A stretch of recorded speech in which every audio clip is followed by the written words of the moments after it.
Chapter 88. Eric walked to the sofa in the living room and sat down. The girl hung up her clothes and came to Eric. Their eyes met, and the atmosphere became tense. Eric couldn't help but hug the girl's waist and pull her in front of him. "Take off your high heels." Virginia obediently kicked off her high heels and said in a hoarse voice, "Eric, can I take a shower first?" The man didn't answer the girl's question.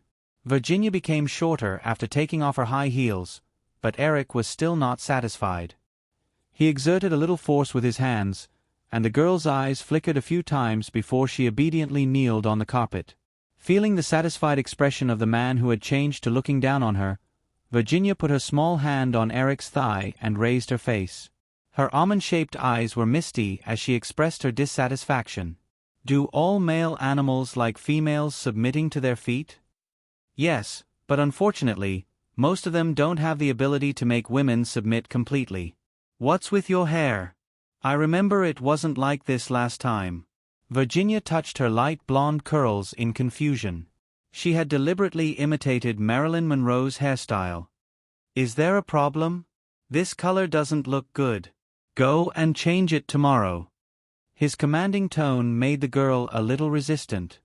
"But my hairstylist said that this color matches my eye color very well. I like golden brown." Virginia looked at Eric with an aggrieved expression. "All right." Eric took off the shoulder straps of the girl's gown. "Do you have an agency now?" Virginia shook her head. "I only have one agent." Eric interrupted the girl. "Your career hasn't improved after so many years. That person isn't qualified. Fire him and go to UTA to find Kapoor. I'll let him take care of you personally." "Kapoor Sid?" Virginia looked up excitedly. Of course, she knew who Kapoor was. Kapil Sid only had 3 artists under him: Drew Barrymore, Al Pacino, who had made a comeback with Wind and Moon, and Julia Roberts, who had recently been called Hollywood Cinderella by the media. Even in her wildest dreams, Virginia had never imagined that she would become the 4th. Until just a moment ago, she was still worried that Eric would go back on his word after tonight or send her away with a nobody. "Eric, thank you." Eric smiled and picked up the girl. "Now, where is the bedroom?" Eric was woken up by the sound of waves crashing against the shore. Through the gaps in the curtains, the faint morning light shone in. He glanced at the girl curled up in his arms. She put on her clothes and walked to the balcony. Only then did she realize that the scenery here was not as bad as she had thought last night. She could overlook the sea not far away. The sun had just peeked out of the horizon, dyeing the distant sea with an exaggerated layer of orange. An unsightly sharp horn abruptly appeared in the southwest corner of his field of vision, domineeringly blocking the path of the white beach. Eric narrowed his eyes and looked carefully. Only then did he remember where it was. Last night, he was drunk on a beauty's lap. When he woke up in the morning, a man's ambition was always out of this world. With a thought, Eric returned to the girl's bedroom and found a stack of A4 paper on the table. It seemed to be a script. Eric was too lazy to look through it. A script that could be sent to Virginia was definitely not a good one. Coincidentally, there was a pen next to it. Eric picked up the things, carried a chair to the balcony, and put the stack of A4 paper on his knees. Carefully looking at the terrain of the sharp horn area not far away, and then comparing it with the memory in his mind, Eric lowered his head and began to draw on the blank side of the paper. Using a pen was not as comfortable as using a pencil, but it was still passable. Translator, Endless Fantasy Translation Editor.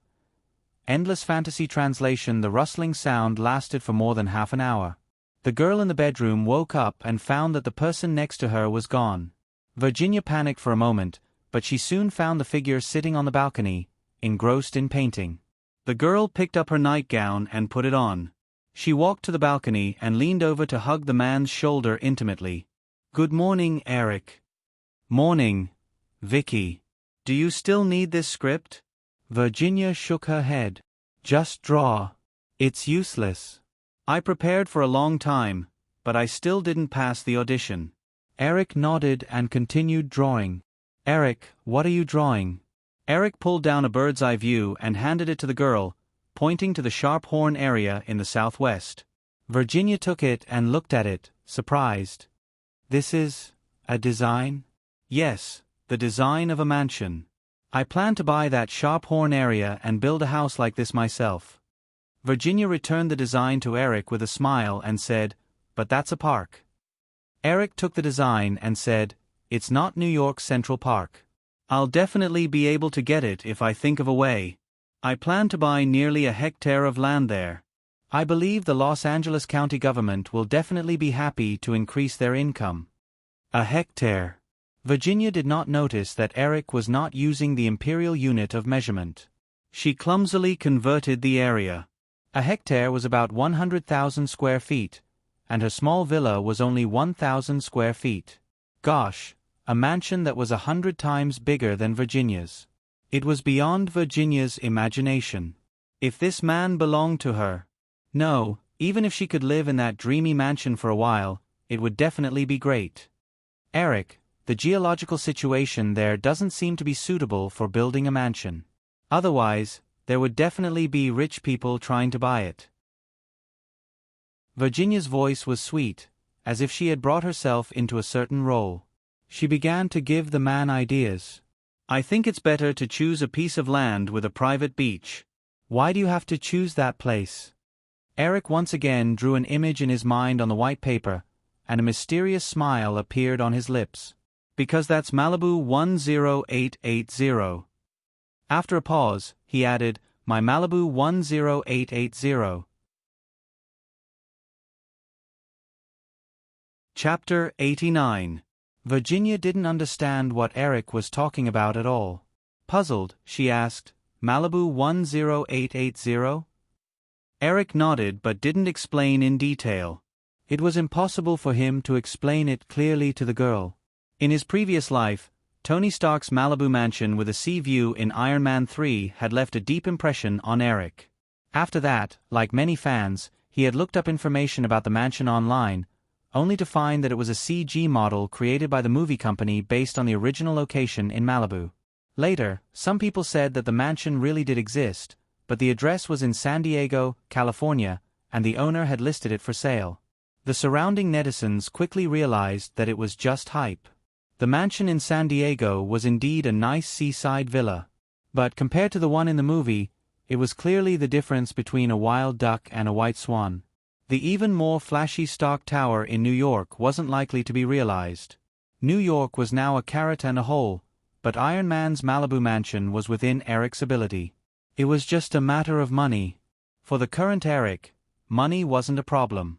Wind and Moon was expected to bring him hundreds of millions of dollars. With such a large sum of money, it was enough to build 100 villas in Malibu. He turned his head and glanced at the girl who was still lying on his shoulder. "Vicky, help me make breakfast. I'm so hungry." Virginia glanced at Eric. "Do you still need breakfast when I'm here?" "Go. Prepare some bread and fried eggs. Then lie on the table with an apple in your mouth. I'll eat you later." "As you wish, Your Highness." Virginia smiled and stretched out her head, wanting to kiss Eric on the lips. Just as her red lips approached, Eric suddenly thought of something and abruptly leaned to the side. "No." With a bang, he fell to the ground with the chair. The stack of papers on his knees that had been secured by paper clips was torn apart and scattered all over the floor. Virginia hurriedly helped Eric up and patted the dust off him. "What's wrong with you? Why are you reacting so strongly?" Eric pointed at Virginia's mouth. "Have you brushed your teeth?" Virginia immediately understood. She rolled her eyes at Eric, got up, and left with a smile. The order of more than 10 pages of the manuscript was obviously messed up. Eric flipped through the pages, trying to mark the order, and inadvertently glanced at 2 eye-catching letters on a page. Steel Magnolias. Steel Magnolias. Eric quickly sorted out the order of the manuscript and started reading from the first page. Although it was only an audition clip and not a complete script, Eric was certain that this was the Steel Magnolias he was looking for. The scene in the script was obviously the timid hairstylist, Arnell. "My luck attribute points are really high. Maybe I should try my luck in Las Vegas, Eric muttered with a smile. Since this script appeared in Virginia's bedroom, the audition should have happened recently. Hopefully, the role hadn't been decided yet. He walked downstairs with the script. Virginia had changed into a set of home clothes and was wearing an apron as she busied herself in the kitchen. Noticing Eric behind her, Virginia turned around and smiled at him. "Eric, it'll be done soon." Eric raised the script in his hand and asked, "Vicky, when did you audition for this movie?" Virginia flipped the sizzling eggs in the frying pan with a spatula and quickly glanced at it. "Are you talking about Steel Magnolias? The audition was on Friday." "Yeah, it was the day before yesterday." "Can you tell me about this movie? How much do you know?" Virginia scooped out the fried eggs, turned off the fire, and said, "Okay, Eric, let's talk in the dining room." Eric nodded and helped the girl bring breakfast into the dining room. Virginia poured Eric a glass of milk and said, "This script was recommended to me by my agent. The director is Herbert Ross. I heard that Samsung originally wanted to invest, but because they started the acquisition negotiations with Japanese Sony, they were worried that the movie would fail at the box office and cause the stock price to drop. Many of Columbia TriStar's movie projects that weren't optimistic were suspended. Herbert Ross had no choice but to invest and produce alone. The budget wasn't much, so I got the chance to audition." Because of Eric's promise last night, Virginia was no longer disappointed that she didn't get the role of Arnell. Her tone was very calm, as if she was talking about daily life. "Unfortunately, Herbert Ross felt that I was too old for the role, so I failed the audition." At the mention of her age, a trace of worry appeared in the girl's heart. She looked up at Eric. She was about to turn 30, and there was no way she could withstand a few more years. Eric's eating slowed down a lot. He was thinking quickly in his mind. Since Samsung had given up on this movie, maybe he could pull this project over. If Firefly wanted to grow, it couldn't just keep producing Eric's movies. It was necessary to invest in more projects, and Steel Magnolias might be a good attempt. Of course, Firefly would have to slowly build its own distribution channels. In his previous life, DreamWorks had to let the Big Six distribute their movies because they didn't have a complete distribution channel. As a result, most of the profits were taken by the Big Six. DreamWorks movies sold well, but they were losing money. In the end, they had to sell it to Viacom. In fact, DreamWorks also had their own distribution channels, but many of Spielberg's movies were made with big investments. With their own distribution channels, it would be good if they could get $100 million out of a movie that could earn $200 million at the box office worldwide. This was also the reason why Eric hadn't considered distributing his own movie yet. He was willing to give almost half of his profits to Fox because only a giant like Fox could fully release the box office potential of his movie. If he distributed his own movie, even if he got the same number of screens as Fox, he wouldn't be able to achieve the same box office. There were too many factors involved, and it was hard to explain them all. Gradually, Eric figured out the development plan of Firefly. While he gave his movies to the Big Six to make money, he also invested in some small-budget movies with a budget of a few million USD. He used these movies as cannon fodder to slowly accumulate resources and experience. When Firefly had developed to a certain extent, it would be logical to distribute his own movies. It seemed that the Wayne-Stan brothers had taken the path of starting from a small budget. DreamWorks had been selling and selling, but the Wayne-Stan brothers had been living a good life. Even after they lost Mira and Mike, the newly established Wayne-Stan Pictures still had a place in Hollywood. Chapter 90. After putting down the phone, Eric turned to the girl and said, "Okay, let's go to UTA and find Kapoor. He knows what to do." Virginia had already changed into a rose-colored suit, which added a bit of intelligence. She carried a small bag in her hand and asked, "Aren't you coming back to the city with me?" "No, I'm waiting for my lawyer here. Also, it won't be good if the paparazzi find us together." Virginia took out a bunch of keys and handed them to Eric. "These are the spare keys to the villa. If you want, you can come over any time." Eric smiled and took the keys and put them in his pocket. Don't worry, I'll come often. Then, he couldn't help but reach out and pinch the girl's chin. You look so beautiful in this suit. Virginia winked at Eric and said, It's only 8 o'clock. I can go out later. Forget it. Be careful or I won't let you go out for 3 days. Hurry up and go. Oh, it's wrinkled. Virginia slapped Eric's hand away and tidied up her dress. I'll go first. Not long after Virginia left, a black Mercedes-Benz stopped in front of the villa. Eric's private lawyer carefully checked the address on the note before pressing the doorbell in confusion. Eric, did you buy another house here? Edward asked when he saw Eric open the door. Eric explained, No, this is a friend's house. Edward followed Eric into the living room. Without looking at the feminine home accessories, Edward was sure that this was a woman's house just by the faint fragrance in the air. This made him a little envious of Eric's luck with women. Eric led the private lawyer to the balcony on the second floor. He pointed at the shop corner not far away and asked, Edward, if I want to buy the land there, what do I need to do? Edward put on his glasses and squinted. He shook his head and said, Eric, it's too far. Why don't we go take a look? It's hard to explain here. No problem. Eric picked up the script and followed Edward out. The two of them stood at the edge of the cliff in the sharp corner area. Beneath their feet were bare brown rocks, surrounded by weeds, but the blue sea in front of them was beautiful. Edward held a design draft in his hand.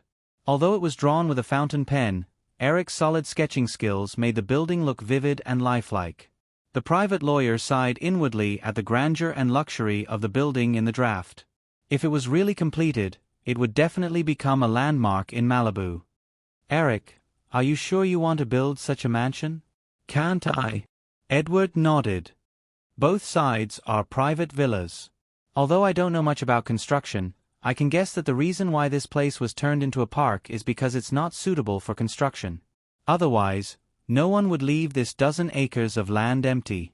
As long as we can get this land, Eric said. No matter how much it costs, I'll build it. If the ground doesn't work, we'll reinforce it with cement.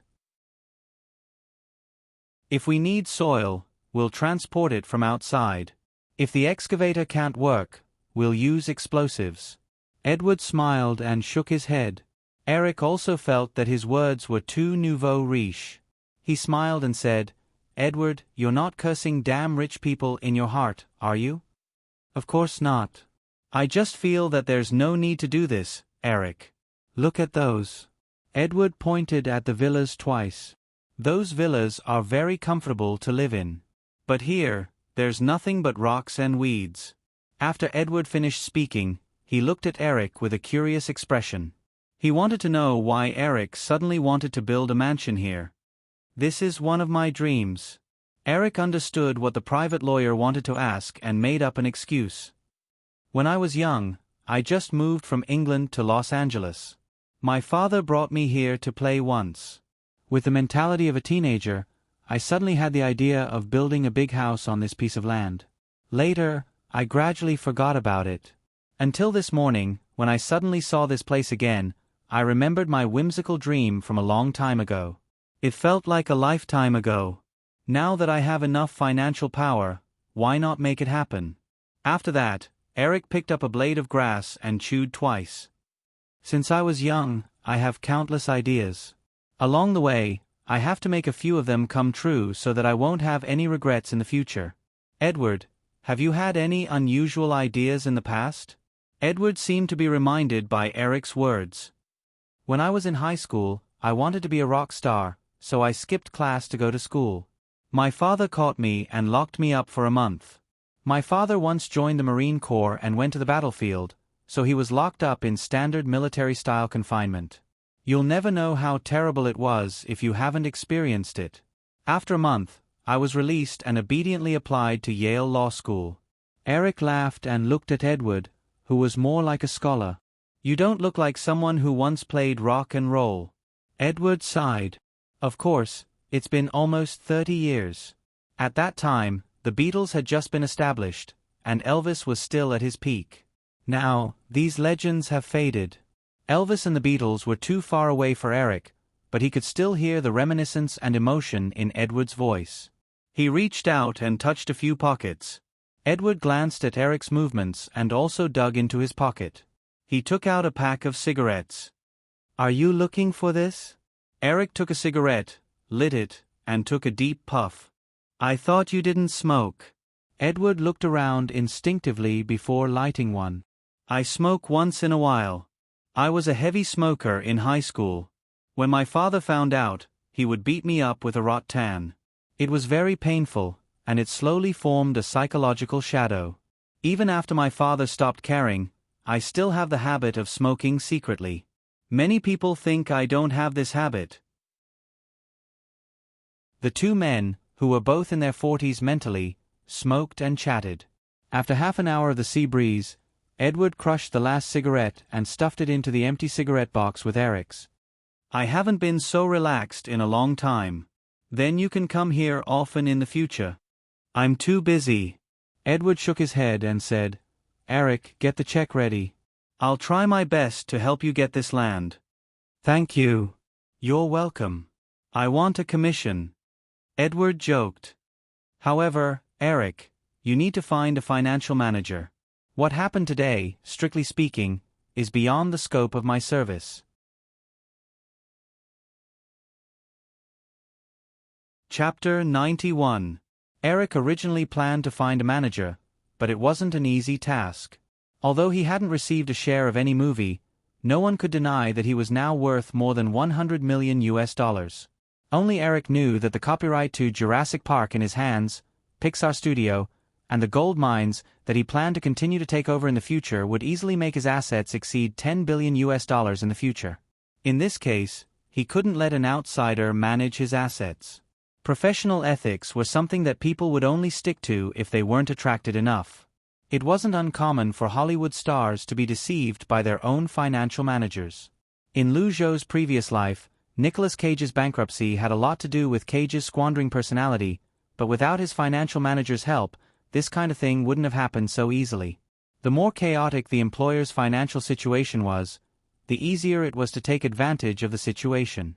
If the accounts were clear and organized, the value of the assets would belong to the employer, and the financial manager could only receive his own share of the compensation. After getting a ride back to Los Angeles, Eric went to the Hilton Hotel parking lot to pick up his car and drove directly to the Firefly headquarters. Jeffrey had already acquired the rights to Woman Sent when Eric left Los Angeles. Eric hadn't had time to write the script for Woman Sent yet. Jeffrey also raised another issue, which was the financial situation of Firefly. The filming of Wind and Moon had already used up all the money Eric invested in the company, and he still had to wait until the movie ended before he could receive a share of the profits. Although he had a good relationship with Fox, Eric was sure that if he talked to Barry Diller about this, he would definitely talk business with him. On the other hand, Eric had taken out a US $50 million loan using the Home Alone contract as collateral. He had spent US $20 million to buy Pixar and left US $10 million as the initial funds for Toy Story. Now, he only had US $20 million left. This amount of money wasn't even enough for his next movie, let alone Eric's plans for several other movies. Eric signed a $20 million check and handed it to the company's finance manager. Then, he said to Jeffrey, "Let's do it this way. Let's prepare for Smelling Women first. I'll rush out the script in a few days." "What about your movie?" Eric shrugged. "We can only continue with the loan. In any case, he had already borrowed it once. Even if he resisted at first, he would get used to it after a while. Anyway, he wouldn't let other film companies interfere with his movie project for the time being. By the way, Jeffrey, this is a script that I came across by chance. The director is Herbert Ross, and it's still in the casting stage. I heard that the budget for this movie is not very generous. You can contact him and see if he can get this project. Firefly is willing to co-invest. At the same time, you can also convince Julia Roberts to join this movie." Jeffrey looked at the script that Eric handed over. He read a few paragraphs and didn't see anything special. But he didn't raise any objections. By now, he no longer doubted Eric's vision for movies. As Eric said, he was more suited to the role of producer. The content of the movie was left to Eric to decide. No problem, I'll contact Herbert Ross as soon as possible. In the morning, Eric finished dealing with things that he needed to personally handle. When he was about to go home, Jeffrey knocked on the door and walked into his office. Eric, do you still remember Amy Pascal? Of course, if it wasn't for her, Home Alone wouldn't have been released so smoothly. Speaking of which, I haven't been able to thank her in person.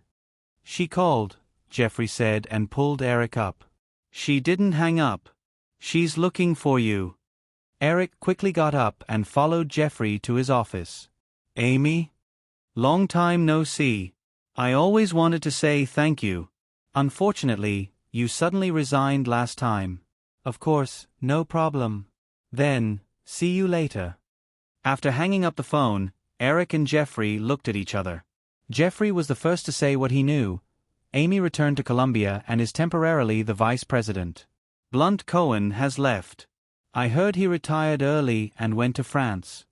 She just told you? Jeffrey nodded. I chatted with her for a bit. Why is Amy looking for you?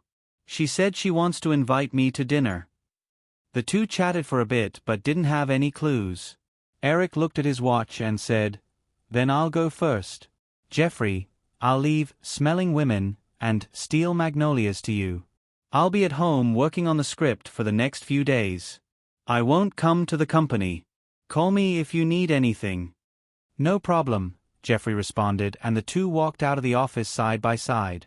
When Eric arrived at the agreed restaurant, he found that Amy Pascal was already waiting there. The woman was wearing a black business suit and her shoulder-length blonde hair was permed into wavy curls. It was said that this strong woman's hairstyle would show her mood. Eric didn't know what this hairstyle meant. The two hugged gently and Eric said, Sorry, Amy. There was a traffic jam on the road. I can't believe I made you wait for me here. It's okay, Amy Pascal smiled and said, You're not late. In fact, I came too early. The two sat down at the table together. Amy Pascal handed the menu to Eric. What do you want to eat? Eric took it and suddenly smiled. It feels strange. The order of the two of us is completely reversed. I should have said that sentence.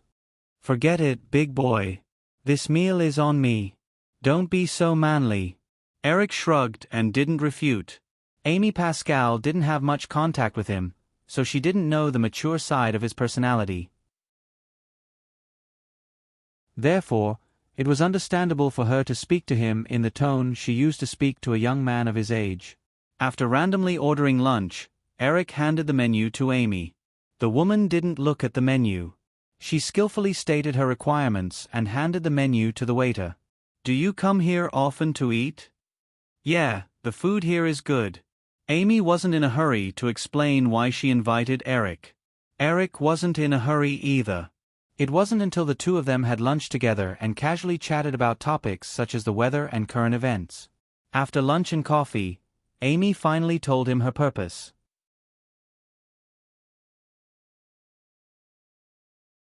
Chapter 92. After listening to Amy Pascal's description of Coca-Cola's CEO, Guasida's offer, it was impossible for Eric not to be tempted. He even felt that there was a huge trap waiting for him. Otherwise, how could such a good deal fall from the sky? Provide enough budget funds and not interfere with the production of the movie at all. They could even provide a team to help him make another movie to deal with Fox's contract. After that, he could still get 30% of the local box office and 10% of the overseas box office. This kind of condition was a little crazy. Even Spielberg couldn't get such good treatment. Amy, Columbia's offer gives me a sense of unreality. You know, I didn't have a good cooperation with Columbia last time, so I find it hard to believe that there is something fishy going on. Amy said seriously, Eric, believe me, in order to facilitate this cooperation and prevent anyone from interfering, the board of directors specifically removed the former president, Mr. Blunt Cohen. This is enough to express Columbia's sincerity. Eric still shook his head. Although he was happy that Blunt Cohen left, it was not enough for him to believe that Columbia did this because of him. I need a real reason that can convince me. Amy pondered and explained in detail. because Columbia is in acquisition negotiations with Japanese Sony. They need a hot movie to stimulate the stock price, and you are the safest one at the moment. The 3 movies that you've participated in have all achieved amazing box office results. With the continuous accumulation of this kind of box office appeal, the audience has formed a certain habit of watching movies. When your next movie is released, many people will habitually walk into the cinema to watch it. As long as your next movie maintains the previous standard and doesn't go astray, it is reasonable to get a box office hit of over 100 million yuan again. Seeing Eric's gradually understanding expression, Amy continued, "So, don't think that Columbia is doing a losing business. This is a win-win cooperation." Eric, the hot sales of Home Alone pushed Columbia's stock price from $12 to $14. The market value rushed from $2 billion to $56 billion. Eric did some calculations. In other words, Columbia's market value had increased by $360 million because of the success of Home Alone. Under normal circumstances, although this kind of growth was exciting, the shareholders would not sell their shares just because the stock price had increased by $2. After all, they were interested in long-term benefits, and their main income was the annual profits and dividends. At the same time, once the movie investment failed, the stock price would fall again. But after Sony decided to acquire Columbia, the situation changed.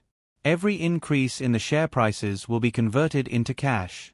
The Colombian shareholders would not calculate their net worth with the Japanese.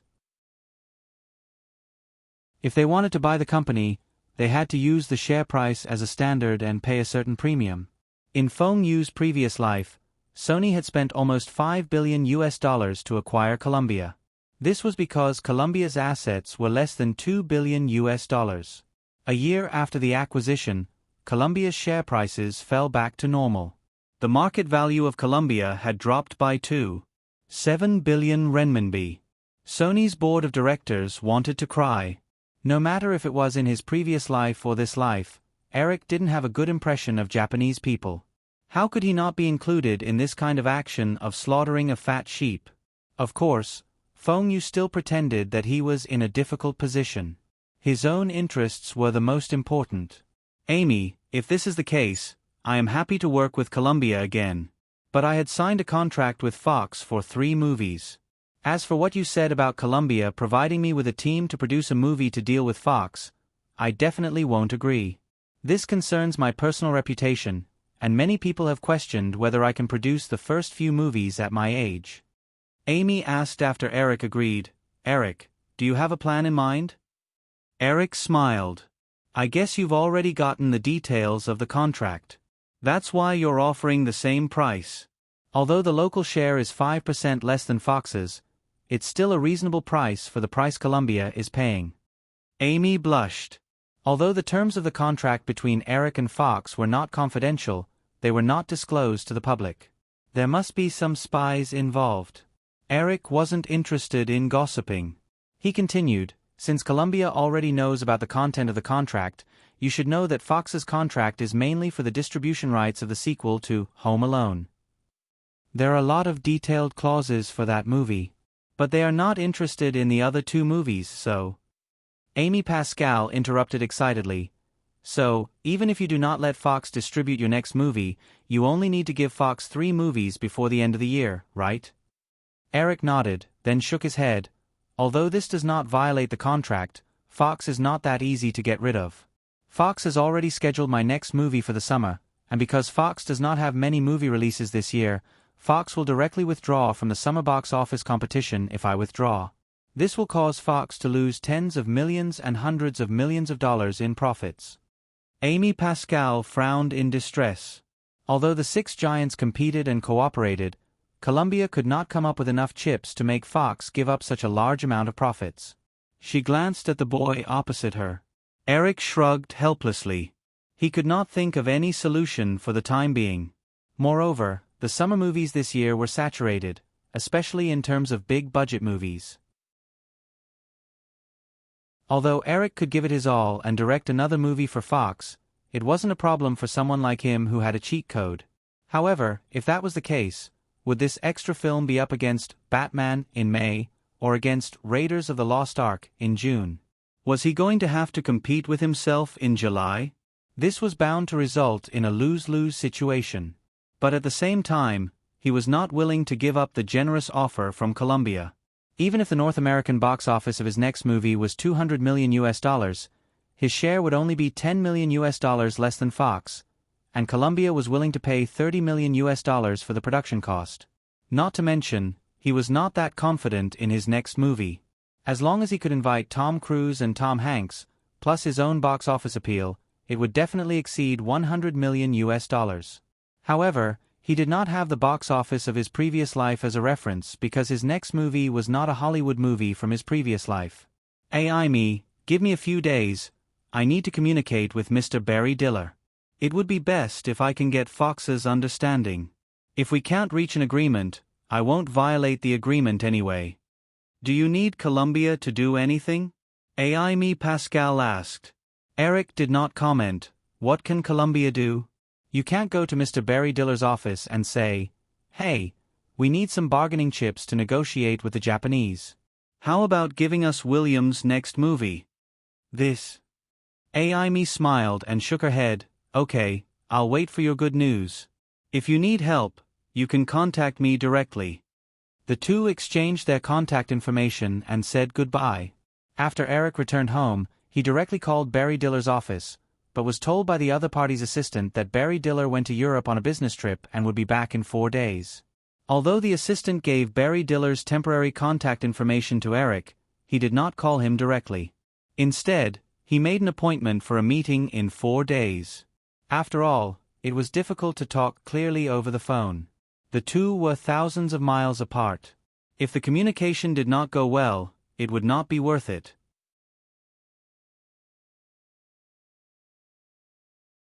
Chapter 93. It's only been 4 days, and you've already finished the script?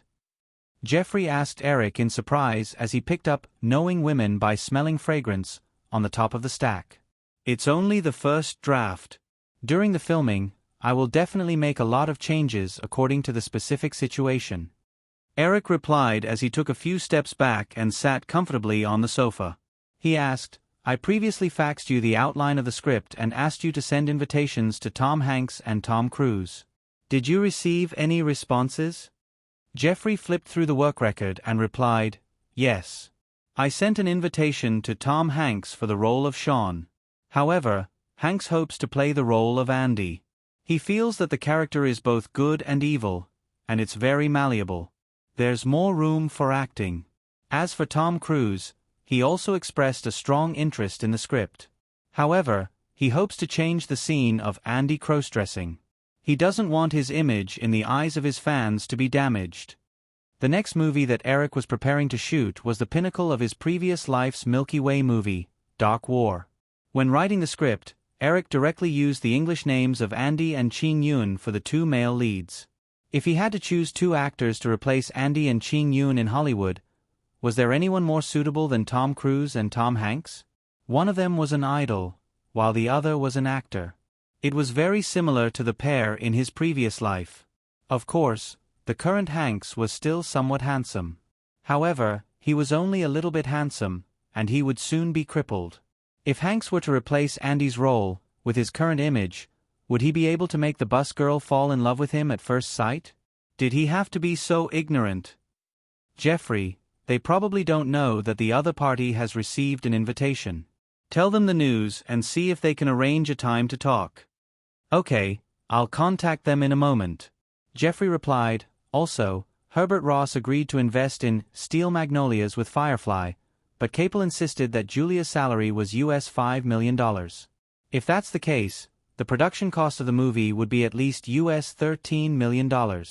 Previously, Herbert Ross only managed to pull in $4 million in investment, and Firefly needs an additional $9 million. Shouldn't you talk to Kapoor and see if you can lower Julia's salary a little? After all, this is a group movie, and Julia doesn't have many scenes. I think it'll be $3 million at most. If it's any higher, it won't be worth it. I'll give Kapoor a call. Eric nodded. By the way, make a copy of the script for Identifying Women by Smelling Fragrance, and give it to our heir. Get him to start preparing.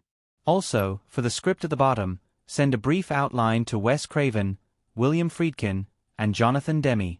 See if they're interested in directing it. After Jeffrey wrote it down, he flipped to the last script and glanced at it. The uninvited guest. Eric nodded.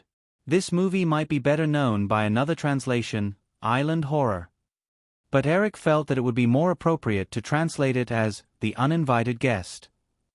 The original English title of the movie was The Others.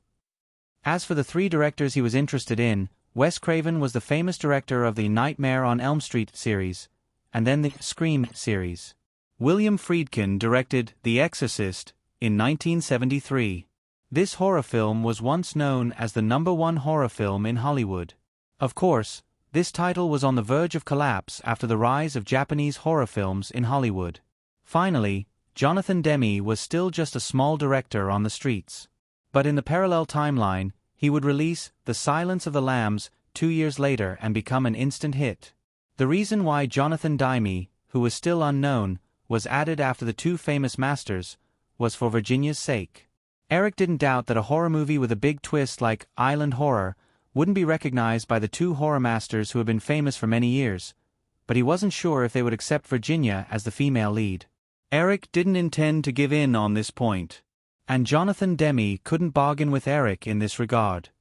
Do we send the invitations separately or one by one? Jeffrey asked again. Send them at the same time. Remember to make it clear that the female lead has been decided. There's no room for negotiation. Jeffrey revealed a strange smile. Eric, which girl do you like this time? Virginia Madsen. Jeffrey remembered the actress who left with Eric at the celebration party for Wind and Moon. Eric, I have to remind you. Jeffrey rarely used the posture of an elder to advise his junior. Investing in a movie is a matter that requires extreme caution. You can't promise a female lead just because of one ONS. It's not worth it. Even if you leave a huge check for the other party, you can't make promises easily. Because if the female lead causes the movie to fail, you will have to bear a loss of millions or even tens of millions of dollars. With such a large sum of money, even the most high-class Ingshar girls will be enough to find thousands of them. Eric never vented his anger or ignored those who advised him with good intentions. He patiently listened to Jeffrey's advice and explained, "Don't worry, Jeffrey, I know my limits. I've already asked Kapoor to sign Virginia up. If she didn't have the potential, I wouldn't have done it. Didn't you and Kapoor not think highly of Julia back then? How about now? It's good that you know what you're doing. Then, I'll leave things here to you, Jeffrey." Eric stood up and said, "I told you about AI Me's matter on the phone before. I just happened to have an appointment with Mr. Barry Diller today. You seem to be used to the phrase, 'I'll leave things to you.' I'm considering whether to apply for a raise," Jeffrey said jokingly. In fact, he enjoyed his busy and fulfilling life. Compared to the decadent first time they met, Jeffrey now looked much younger. His whole face was glowing and full of vitality. Eric knew that Jeffrey was joking. He was now the president of Firefly and was responsible for the dividends from Eric's movie production. Although he didn't have shares of Firefly yet, his income was definitely at the top of the pyramid in Hollywood. "If you insist, I'll add $1. After joking for a while, Jeffrey got up and sent Eric out the door. He said, "Don't fall out with Fox, try to be tactful." Eric shrugged and said, "It involves tens of millions of dollars of profit. It's useless to be tactful. Fox didn't pay attention to the specific details of the contract, so I didn't breach the contract. Anyway, I won't let go of this opportunity from Columbia. I think even if Barry Diller was in my position, he would definitely make the same choice as me."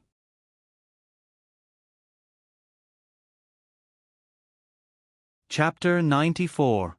Along the way, Eric was racking his brains on how to explain this to Barry Diller.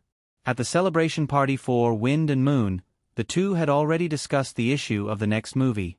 It was almost a tacit agreement that the next movie would be released by Fox during the summer. Now that he suddenly changed his mind, it was hard to predict how Fox would react. If possible, Eric didn't want to be on bad terms with any movie mogul. He wasn't strong enough now, and it was hard to say if he would be suppressed. What's more, Fox still held the distribution rights of his 3 movies, which involved hundreds of millions of dollars in profits. Because he was in a dilemma from time to time, Eric accidentally ran a red light. Fortunately, nothing happened. Finally, they arrived at Fox headquarters. After Eric reported his identity, he went all the way to Barry Diller's office without any obstruction. "Mr. Williams, please wait for a few minutes. The president is meeting with a guest." Barry Diller's secretary led Eric into the outer lounge and carefully served a cup of coffee for Eric. Eric glanced curiously at the door of Barry Diller's office. The office was soundproof, and he couldn't hear a single sound from here. The young and beautiful secretary noticed Eric's curious look. She hesitated and whispered, "Fox TV station manager." Eric raised his eyebrows and had to cast a grateful look at the girl who pretended as if nothing had happened and didn't say anything. This girl was really smart. With a simple sentence, she didn't reveal anything, but she did Eric a small favor. Also, when the girl leaned over, Eric didn't know if it was intentional or not, but her work ID just happened to appear in front of him. He couldn't forget her name even if he wanted to. After patiently waiting for 7 or 8 minutes, a middle-aged man opened the door and walked out of the office dejectedly.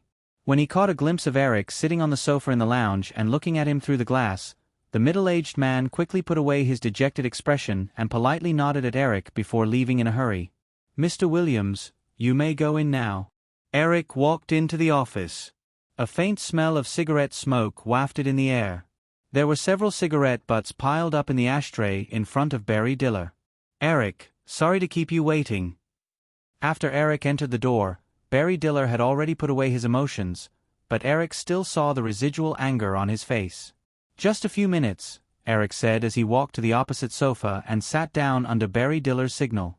Barry Diller didn't explain anything, but when he thought about the identity of the middle-aged man who had just left, Eric could guess the reason for his anger.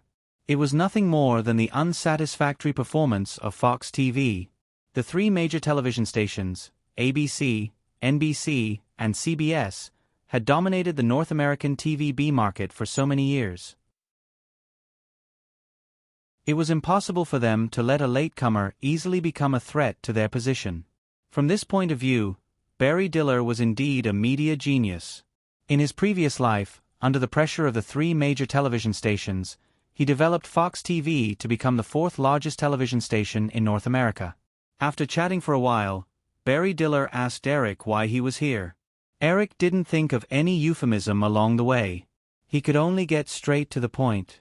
"Mr. Diller, I'm afraid my next movie can't be released by Fox." Barry Diller was sure he didn't hear wrong. He immediately frowned and narrowed his eyes. He had just heard some bad news from the manager of Fox TV.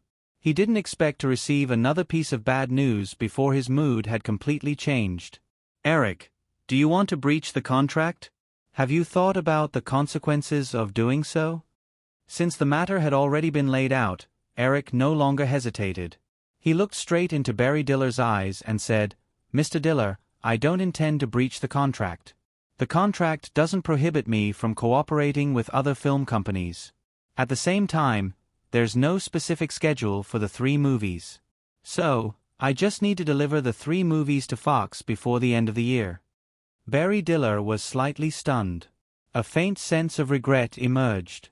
He was personally responsible for signing the contract. It was indeed Fox's negligence that they didn't prohibit Eric from cooperating with other film companies. This was because most of the staff members who drafted the contract were focused on the details of Home Alone. And Eric signed the contract for 3 movies.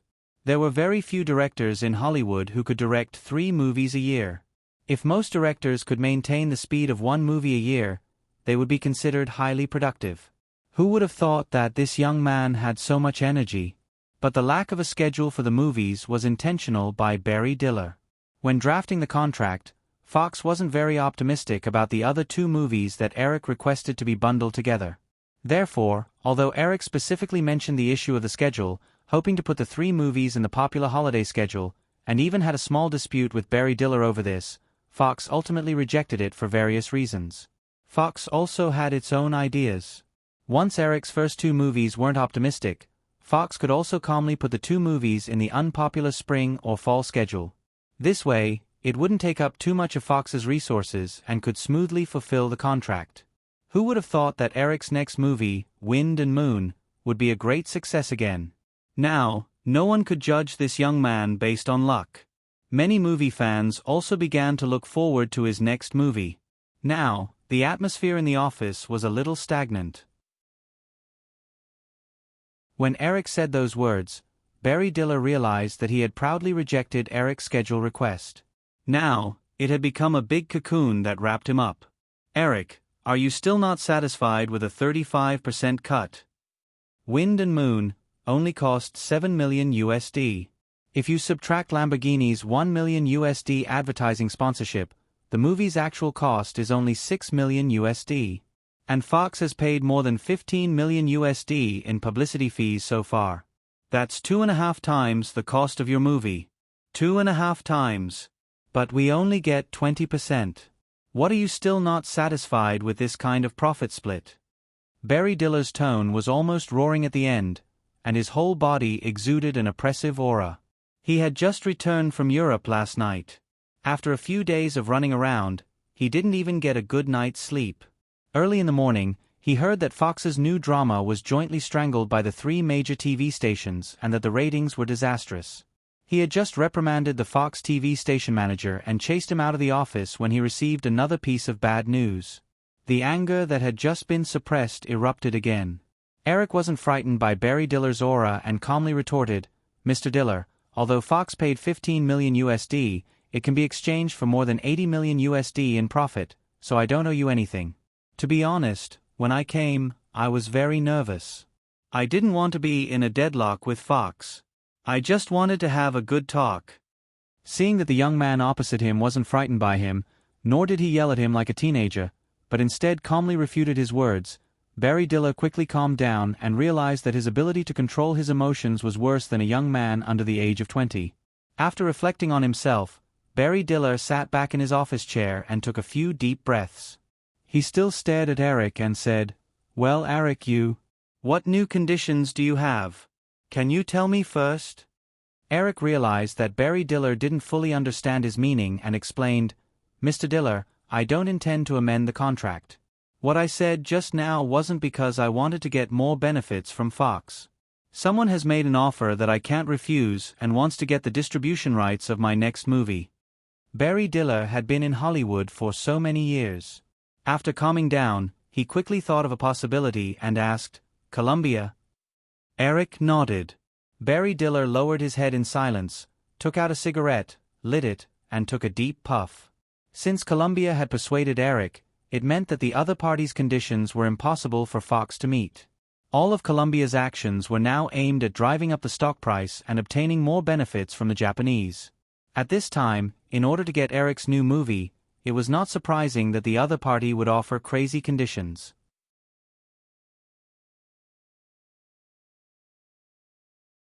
Chapter 95. After taking a few puffs, Barry Diller put out the cigarette in the ashtray irritably. "It seems that you can't change your decision? Mr. Diller, I could have even stopped communicating with Fox completely. I could have just taken out a movie to complete the contract. If I didn't care about the quality, I could have made a movie in 10 days. Barry Diller knew that the young man in front of him had made up his mind and would not change his decision. Although in his heart, he also had the thought of teaching this arrogant little fellow a lesson. However, Barry Diller quickly rejected this idea. Once he did that, the two sides would break up like how Eric and Columbia had broken up after their cooperation. He also heard the news that Columbia President Blunt Cohen was suddenly removed from his position a few days ago. He had some doubts. Coca-Cola was about to sell Columbia, so why did he do this? Now he understood that it was to remove obstacles to re-establish cooperation with the young man in front of him. If he made some moves now and made things difficult with the other party, the young man would probably break up with Fox after completing the contract. Then it would be a lose-lose situation. When things were irreparable, Barry Diller quickly thought of trying to get some additional benefits to make up for the loss. "Eric, you should understand that what you're doing is equivalent to letting Fox withdraw from the summer box office competition. Although your approach does not violate the contract, it will still hurt the relationship between the two sides. In order to appease Fox's shareholders, perhaps the original contract should be amended? After Eric listened to Barry Diller's words, he immediately refused. Mr. Diller, the contract will definitely not be amended. I will not make any concessions on the share. I just said that I don't owe Fox anything. The reason why I'm sitting here to discuss with you is that I don't want the relationship between the two sides to be strained. We can only discuss a win-win compensation plan without harming the interests of either side. This way, the cooperation between us can last longer. Well, I'm sure you have a plan? Eric nodded and said, yes, my company, Firefly, has recently made plans for 3 more movies. Fox can choose one of them to release. Barry Diller almost wanted to laugh out loud. What kind of compensation was this? If Fox wanted to release a movie, all they had to do was say the word, and those independent film companies would come crying and shouting. Barry Diller suddenly thought of the Fox TV station manager that he had just chased out, and another idea popped into his head. Eric, are you interested in TV series? When Eric heard the word TV series, the image of the girl who stubbornly stayed in New York to film a failed workplace comedy appeared in his mind. Over the past 10 years, Friends had earned Warner a whopping $4 billion in profits. Eric had never intended to let go of this TV series. Although he had not watched all 10 seasons, he had coincidentally watched the first 2 seasons. With the help of the golden finger brought by his rebirth, it was clearly imprinted in his mind. As long as the first season was successful, there was no need to worry about finding a screenwriter to continue the story. Mr. Diller, in fact, I already have some ideas for TV series. But maybe I didn't make it clear just now. Of the 3 movies produced by Firefly, although I didn't direct them, I wrote the scripts myself for 2 of them. I will also be the producer and have the final editing rights of the movies. This is not much different from the movies that I made myself. And for the other movie, I plan to let Julia play the female lead. With Julia's current box office appeal, I'm sure no one will doubt it, right? After listening to Eric's words, Barry Diller said without hesitation, no problem, Eric, Fox will take care of the other 3 movies of Firefly. In addition, the TV series can also be produced at the same time. You just need to be responsible for writing the script. Although Barry Diller seemed to be very generous, Eric could still see the slight excitement in his tone. Obviously, Barry Diller had also judged the value of the 3 movies. Eric had never intended to release the 3 movies himself. These were the movies that he had specifically picked out with the potential to be a big hit. He didn't use the cannon fodder to expand his distribution channels. But at the same time, he didn't intend to give all 3 movies to one movie company to distribute, let alone give them all to Fox. He knew the principle of giving grace to those who give it to you, and enmity to those who don't. If you give too much to one person, the other person will gradually take it for granted. Once one day, you don't want to give it anymore, hatred will directly arise. In fact, Barry Diller had already shown signs of this just now. Eric's behavior didn't violate the contract, but Barry Diller felt that Fox had suffered a big loss. Shaking his head, Eric raised a finger. Mr. Diller, a TV series or a movie can only compensate for one. I'm very confident in the box office potential of those 3 movies. It's no less than the movies I directed. So, if Fox takes too much, I'm worried that your distribution ability won't be able to keep up. Barry Diller quickly came up with another plan. Eric, then a TV series and a movie will do. A TV series or a movie? Eric? The 2 argued in the office for a long time. In the end, Barry Diller chose the TV series because of his ambition for the TV network. If it wasn't for the development of the TV network, Barry Diller wouldn't have left Paramount, so Eric wasn't surprised by this choice.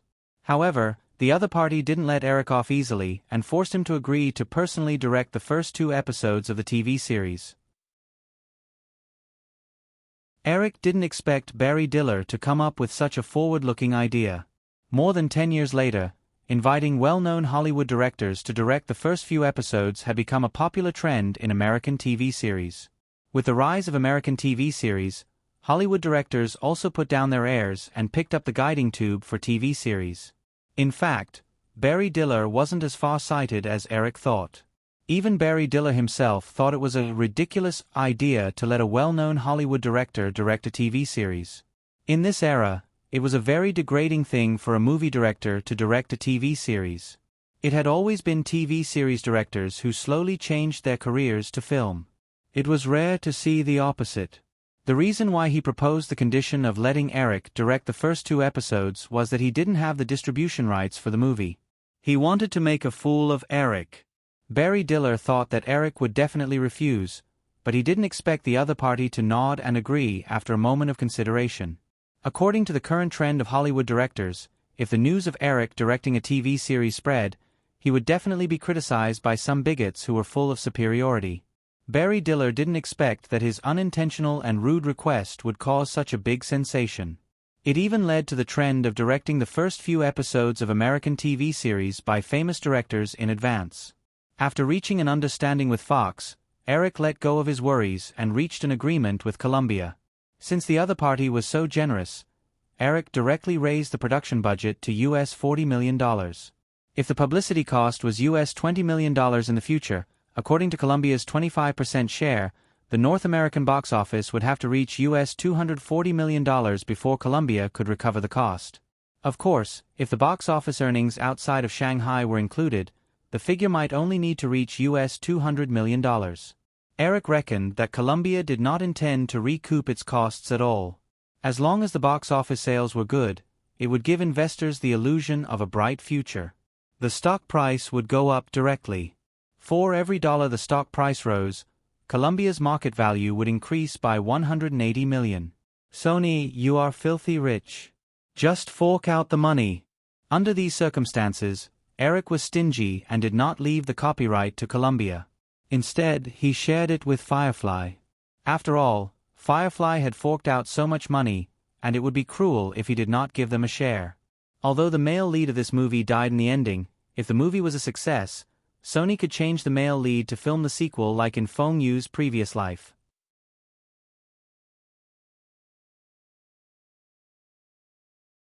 Chapter 96.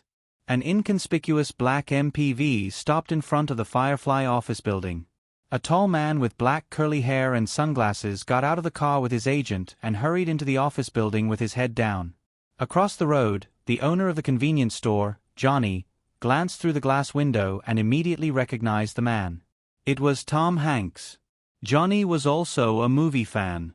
He went to watch 1 or 2 popular movies almost every week. Although he was almost 40 years old and had passed the age of chasing stars, he was very familiar with all the big and small stars in Hollywood.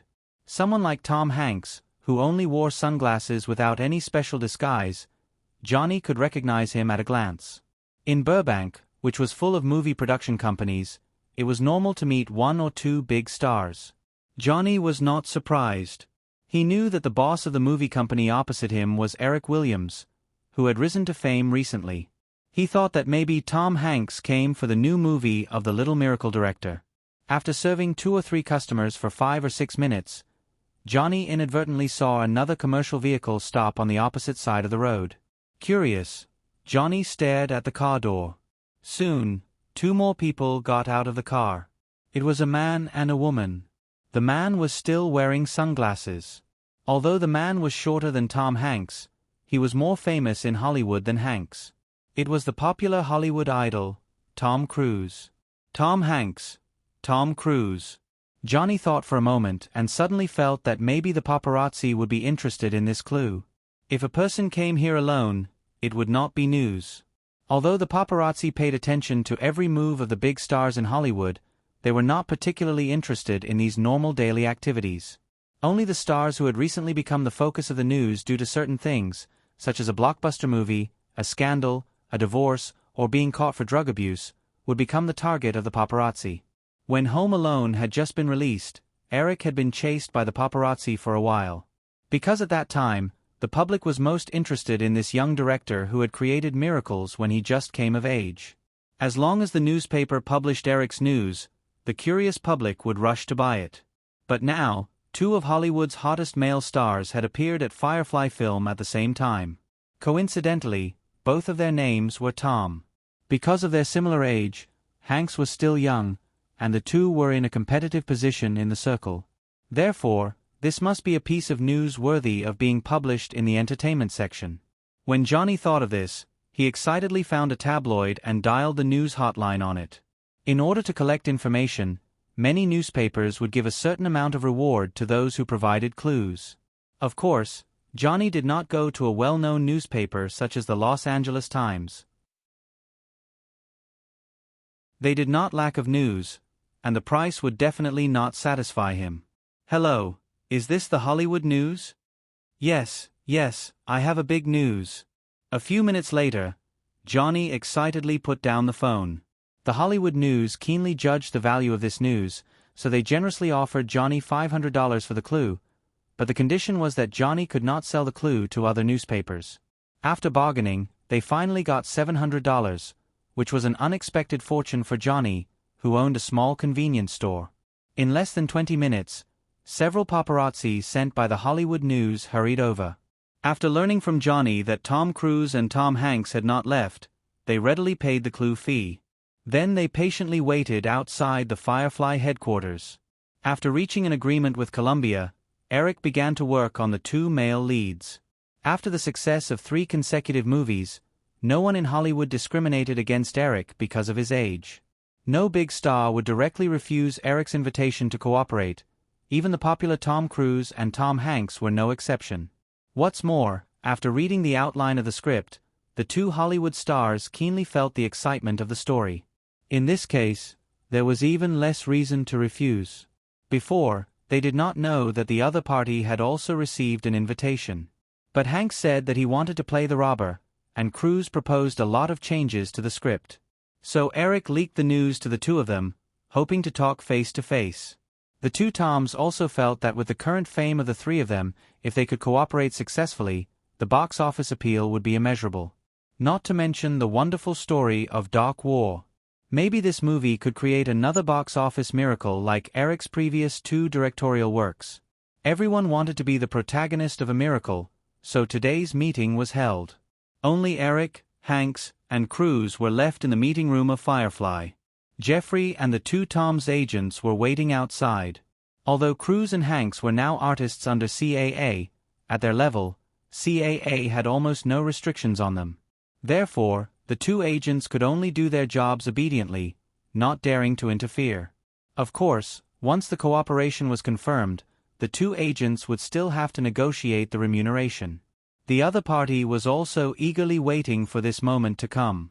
The two agents had received instructions from the higher-ups, which could be summed up in one sentence: slaughter them to death. In front of Cruise and Hanks, there was a complete script. The two of them had only seen the outline of the script before. After spending half an hour reading through the script, Hanks touched his face and smiled as he said, "Eric, I understand now that I'm not suitable for the role of Andy. It is indeed difficult for me to pretend to be a woman with my appearance." Eric laughed, but Cruise didn't seem to have heard Hank's joke. He still frowned slightly. "Eric, I still think it's better to change this plot. In the script, since Andy is a master of makeup, then it's not a bad choice to disguise as another man, don't you think so?" Hanks, who was sitting opposite Cruise, raised his eyebrows. He felt that Cruise's behavior was too conservative.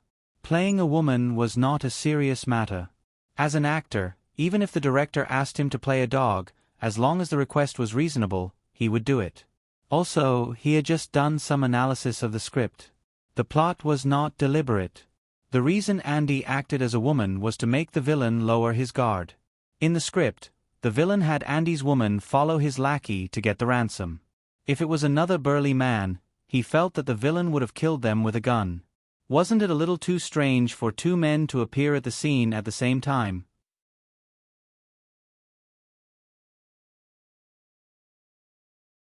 Chapter 97. However, Hanks also knew the reason why Cruise was so cautious. Cruise had always been an idol. To put it bluntly, he relied on his face to make a living. If he suddenly appeared on the screen as a woman, it was likely to cause some fans to be unhappy. Eric didn't immediately answer Tom Cruise's request. Instead, he asked, "Cruise, if I remember correctly, you should be 27 years old now, right?" Tom Cruise nodded and said with a flaunting tone, "I started to make movies when I was 16. At that time, I was younger than you. Now, it's been almost 10 years."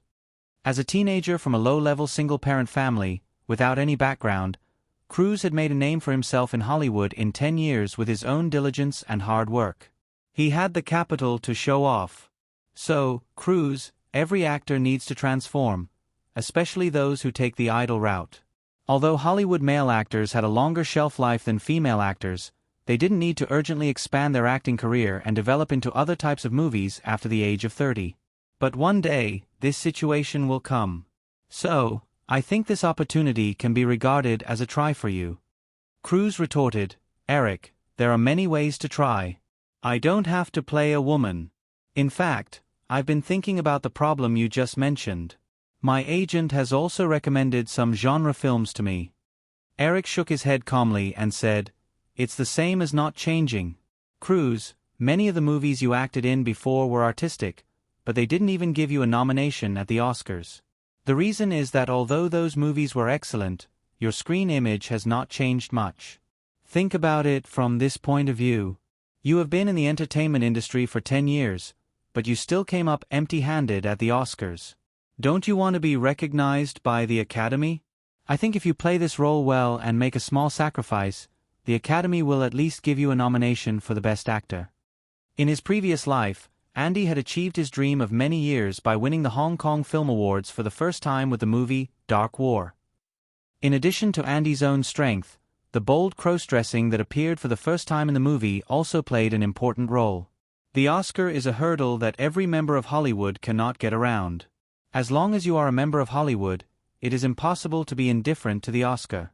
This was especially true for actors. In order to gain the recognition of the Oscars, they would not hesitate to expose themselves and ruin their own image. Regardless of whether they were mentally ill or murderers, as long as they had the chance to win an award, there was only one thing they could do: act. In his previous life, the great beauty Charlize Theron had done everything she could to gain weight and shave her eyebrows in order to become the best actress. Poor Xiao Li, for the sake of the Oscars, came up with a good performance of "You're fat, I'm fat," shattering the perfect image of Titanic in the hearts of film fans. As expected, after Eric finished speaking, Cruise finally didn't refuse him directly. Instead, he fell into a short silence. How could he not know where his problem was? He just didn't want to admit it and didn't dare to change it. Nobody who climbed up from the bottom was more afraid of failure than those actors who came from good backgrounds. No one wanted to go back to that kind of life. The fear of falling into the dust again almost made Cruise forget that with his current status in Hollywood, he was qualified to accept failure. But the attraction of the Oscars was great. Cruise had been in Hollywood for 10 years. If he didn't understand the significance of the Oscars in Hollywood, it would be impossible for him to achieve what he had today. Eric keenly caught Cruise's hesitation and didn't miss the opportunity to add fuel to the fire. Cruise, the character of Andy, in my opinion, is a character more tragic than the Count of Monte Cristo. He has only a few weeks left to live. In order to avenge his father, he risked everything and played a thrilling game with Sean for 72 hours. If he was careless, he could have been defeated. In this case, the audience will pay more attention to Andy's final fate. I arranged the role to promote the development of the story. It's not like in bad comedies that deliberately ruin the actor's image to amuse the audience. It's just a very serious performance. I think, as long as they are your fans, they will definitely understand. There was a full 2 minutes of silence. Maybe Eric's words worked, or maybe the attraction of the Oscars overcame the concerns in his heart. In the end, Cruise nodded slightly. After this matter was resolved, the atmosphere in the conference room was much more relaxed. Both Cruise and Hanks began to express their views on some details of the script. Hanks felt that Sean's character in the script was a little vague. And why did he, like the female director of Interpol, who had a good impression of him, said that he didn't flirt with girls or go to nightclubs? Even if he was a workaholic, he still needed to start a family. And why would an all-round elite of the police force be demoted to a small police station? Because of the tight schedule, Eric only spent a day to finish the script of Dark War. Basically, it was based on the template of the story in his memory, and there were not many changes. Eric also considered some of the bugs proposed by Cruise and Hanks, but he didn't have time to fix them. Although Cruise always spoke in an arrogant tone, as if he was giving pointers to his juniors, and Hanks liked to get to the bottom of the matter, Eric was left speechless. Eric still patiently discussed with the two actors. After all, with these two actors who had acted in many popular Hollywood movies participating in the revision, not only did Eric save a lot of energy, but he could also ensure that the script was more suitable for the pace of Hollywood movies. "Hey, Johnny, did you see wrongly? It's been almost 4 hours. Why haven't Tom Cruise and Tom Hanks come out yet?" After waiting for nearly 4 hours outside the Firefly office building, Kent, the paparazzo of the Hollywood Information, finally couldn't help but come to the convenience store and asked in a questioning tone. Although paparazzi could stay in front of a star's house for 24 hours for news, that was only when there was a clear goal. Now, there was no sign of the two superstars at all, and they really couldn't think of any reason why Cruise and Hanks would stay in Firefly for the whole morning, so it was inevitable that they would be suspicious. "No, Mr. Reporter, I promise I'm not mistaken. Look at the two business cars over there, the one on the left is Tom Cruise's, and the one on the right is Tom Hanks. It's almost noon, they will definitely come out for lunch." "Okay," Kent fiddled with the camera and said, "I hope you're not mistaken, then everyone will be happy. Otherwise, the $700 will still be returned." Johnny subconsciously covered his pocket and swore again. "Then I'll wait a little longer. Do you have soda? Can I have a bottle?" "Yes." Johnny nodded quickly. Just as he was about to get something for Kent, he suddenly saw the other three paparazzi outside the window suddenly stand up and rush to the door of the Firefly office building. "Mr. Reporter, are they coming out? Look at your companions." Kent turned his head and found that several colleagues outside the door had rushed to the opposite side of the road. He cursed and quickly rushed out of the door. Although they belonged to the same tabloid, the editor-in-chief would still choose the best photos to publish. Whoever's photos were selected would get a commission.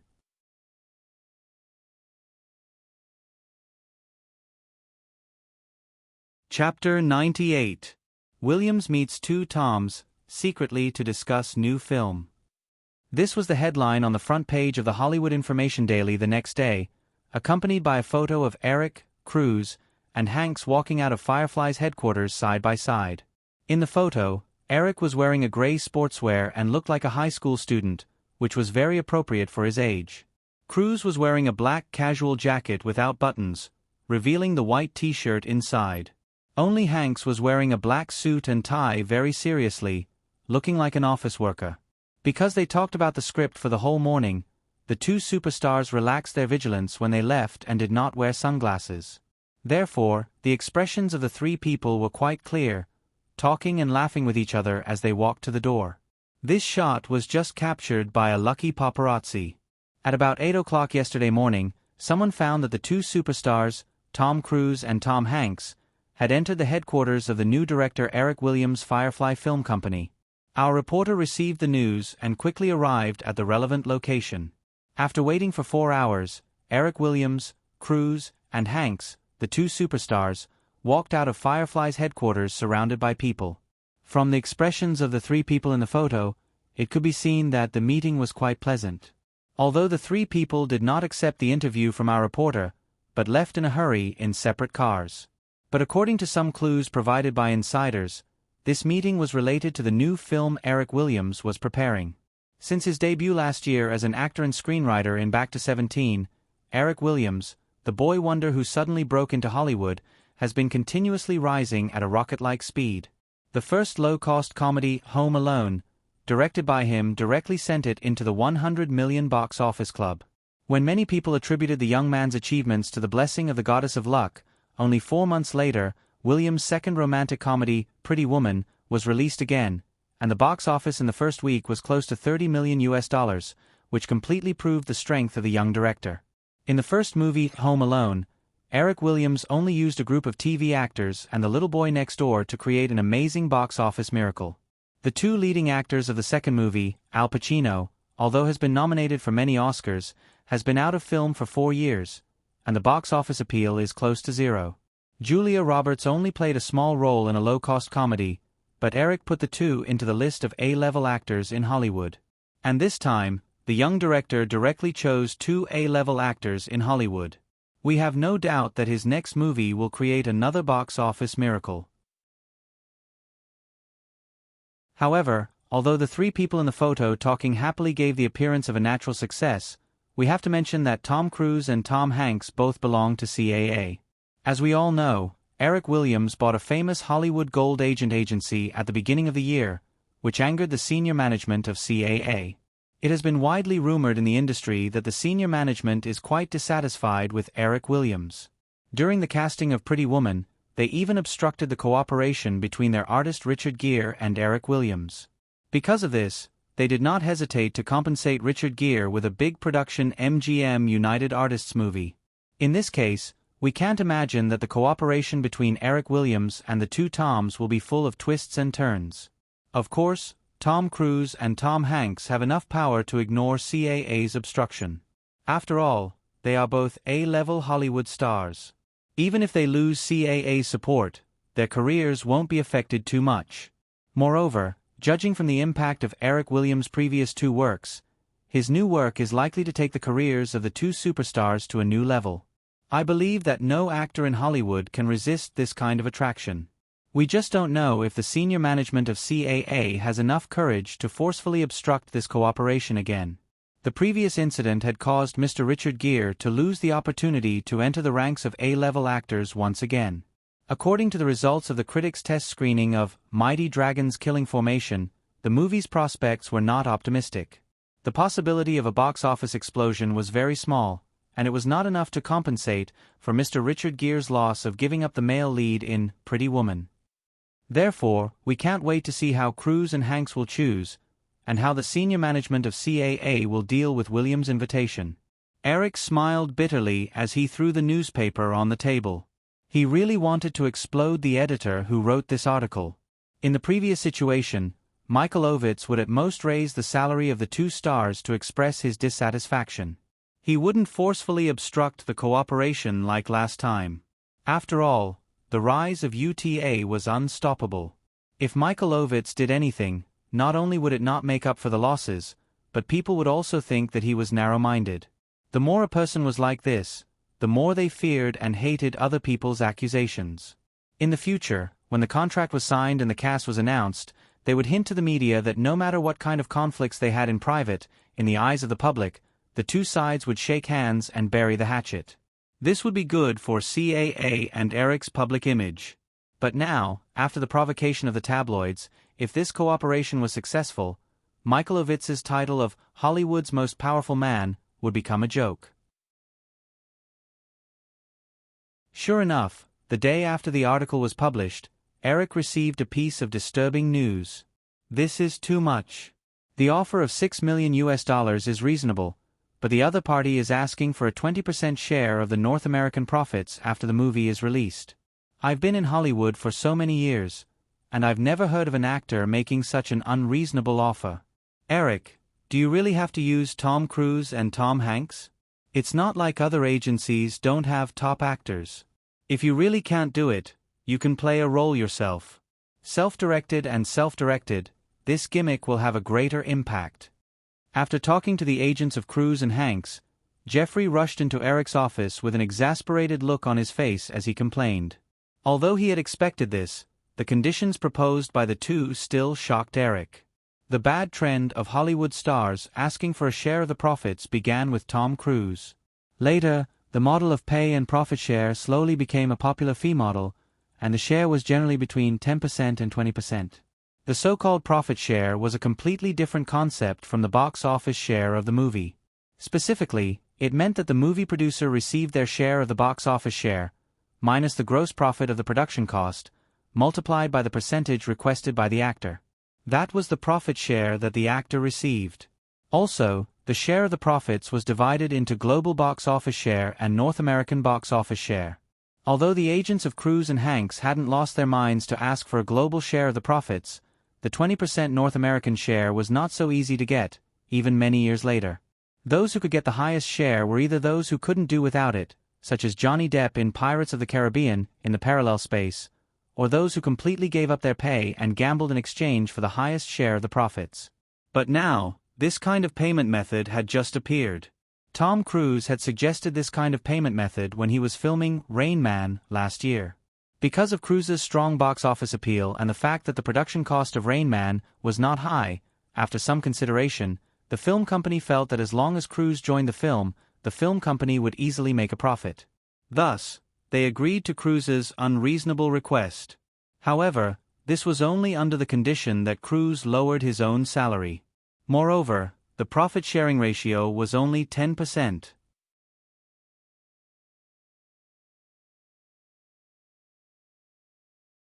Chapter 99. Looking at Jeffrey, who was still complaining, Eric could only get up and pour him a glass of water. He waited for Jeffrey to finish it in one gulp before persuading him. Okay, Jeffrey, can't you see that this is just CAA's strategy to save face? If they insist on 20% of the profits, of course, there's no need to continue the collaboration. But calm down and think about it. CAA wants to drag things out for a while. Drag things out? Why drag things out? Jeffrey obviously hadn't calmed down yet. He poured himself another glass of water and asked directly. Eric spread his hands and said, "Because of face."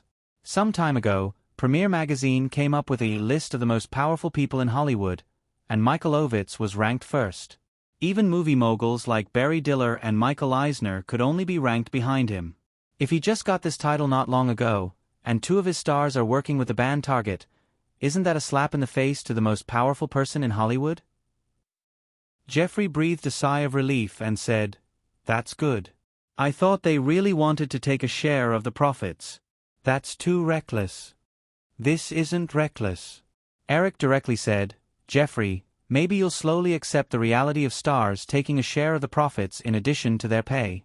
Cruise tried this model in his last movie, Rain Man, and received a lot of benefits. It's impossible for other Hollywood stars not to follow suit. The two of us will get a 40% share of the gross profit. Do you think they want to earn more than us? We have 60% left, and we still have to pay other expenses. Eric actually thought of this problem too. He felt that this might be an opportunity. He was destined to join the Hollywood Filmmakers Alliance in the future. This meant that for his own benefit, he had to stand on the opposite side of the actors. Cruise's Rain Man was just an experiment, providing a new way for actors to collect their pay. The negotiations for Dark War could become a reference for many top Hollywood stars to ask for a share in the future. Therefore, no matter what, it was better to keep the share as low as possible. If this ratio could be controlled between 5% and 10%, then once it became a standard, the accumulated expenses in the future would be an astronomical figure. Although Eric didn't know if it would work, he still had to try. "Jeffrey, don't be anxious about this matter. You can talk to the other party slowly. Don't even think about the 20% share. You have to push down the $6 million salary. If you want a share, but don't want to lower the salary, how can there be such a good thing now?" Jeffrey was still a little unsatisfied. "Eric, why don't you bypass Cruise and Hank's agents and talk to them alone? Didn't you have a good chat the other day?"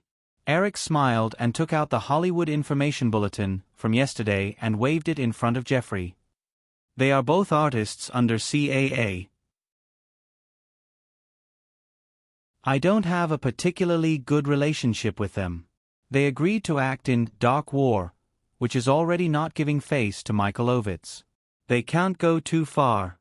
Besides, they can't possibly oppose CAA to fight for more benefits for themselves, right?" Jeffrey didn't refute. Instead, he asked, "Eric, tell me what you're thinking. This is the first time I've encountered this kind of situation.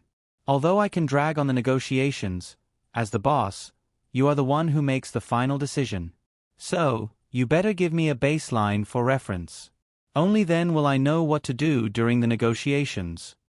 Eric rubbed his chin and pondered for a moment. "Insist that Hollywood doesn't have a tradition of actors getting a cut. If they want a cut, then they have to lower their pay. I heard that the reason why Cruise was able to get a cut in Rain Man was because he took the initiative to lower his pay. As for the baseline, with Cruise and Hank's current fame, it's fine as long as their pay doesn't exceed $5 million USD. The cut should be between 5 to 10%. It definitely can't exceed 10%. Okay, I have an idea. Jeffrey noted down Eric's words. Noticing that Jeffrey was still depressed, Eric patted his shoulder comfortingly and smiled. Okay, Jeffrey, don't worry about this anymore. Although we will lose some profits because of the new pay model, we can make up for it in other ways. And that part of the profits doesn't need to be shared with the actors. We can even use the actor's name to offer a higher price. You mean, product placement? Bingo! Eric snapped his fingers. Dark War is still a fashion film. This kind of film is very suitable for product placement. I saw in the newspaper that Lamborghini's sports car sales this year will be more than 3 times that of previous years because of the product placement in Wind and Moon. The new monster sports car hasn't even been released yet, but we've already received hundreds of orders. This is indeed a good idea. Jeffrey finally showed a faint smile. He subconsciously looked for the script to see what advertisements could be placed in Dark War. Eric took out a piece of paper and handed it to Jeffrey. Don't look for it, I've already prepared it. Jeffrey picked it up and glanced at the long list. His mouth was slightly agape. Mobile phone, walkie-talkie, sports car, box of biscuits, sunglasses, camera, necklace, comic magazines. Eric, isn't this a bit exaggerated? Eric felt that compared to the exploding shells in his previous life, he was already very ethical. At least he didn't spend $200 million to create a 3-hour special effects commercial. He only cleverly used the plot to place the advertisements. He didn't change the plot for the advertisements. Jeffrey, actually, I just casually wrote these down. There will be a lot of walkie-talkies and mobile phones in the movie. Therefore, the mobile phone and walkie-talkie advertisements can be packaged with a communication equipment company, such as Motorola. I heard that Motorola is about to release a small mobile phone, only the size of a palm. With Lamborghini as an example, in addition to the addition of Cruise and Hanks, Motorola would gladly pay a few $1,000,000 in advertising fees. If the other party's price is too low, then look for their old rival, Ericsson. As for the sports car, continue to contact Lamborghini. I think they won't refuse. Jeffrey pointed to the list and asked, "What's with the box of biscuits?" Eric explained, "Didn't you read the script? In the movie, Andy planted a few bombs, but they were all fake. These bombs were made from packaging boxes. Not only will there be close-up shots of the packaging boxes, but there will also be relevant lines. So, this is considered a very important product placement advertisement. As for the sunglasses and camera, they will be used in the movie. So, you can also try to get sponsors. No matter how small a mosquito is, it's still meat." Eric, aren't you worried that the audience will dislike the insertion of too many advertisements? No, Eric said confidently. None of the placements were intentional, so the audience won't feel any discomfort. Of course, because there are a lot of advertisements this time, we need to communicate with the sponsors in advance. We can't be like Lamborghini. Before the movie is released, they had already announced their sponsorship.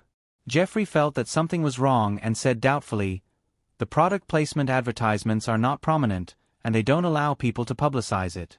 If I were a sponsor, I would definitely not pay for it." "It's not that I don't want people to publicize it," Eric said patiently. "I mean, before the movie is released, this matter cannot be publicized.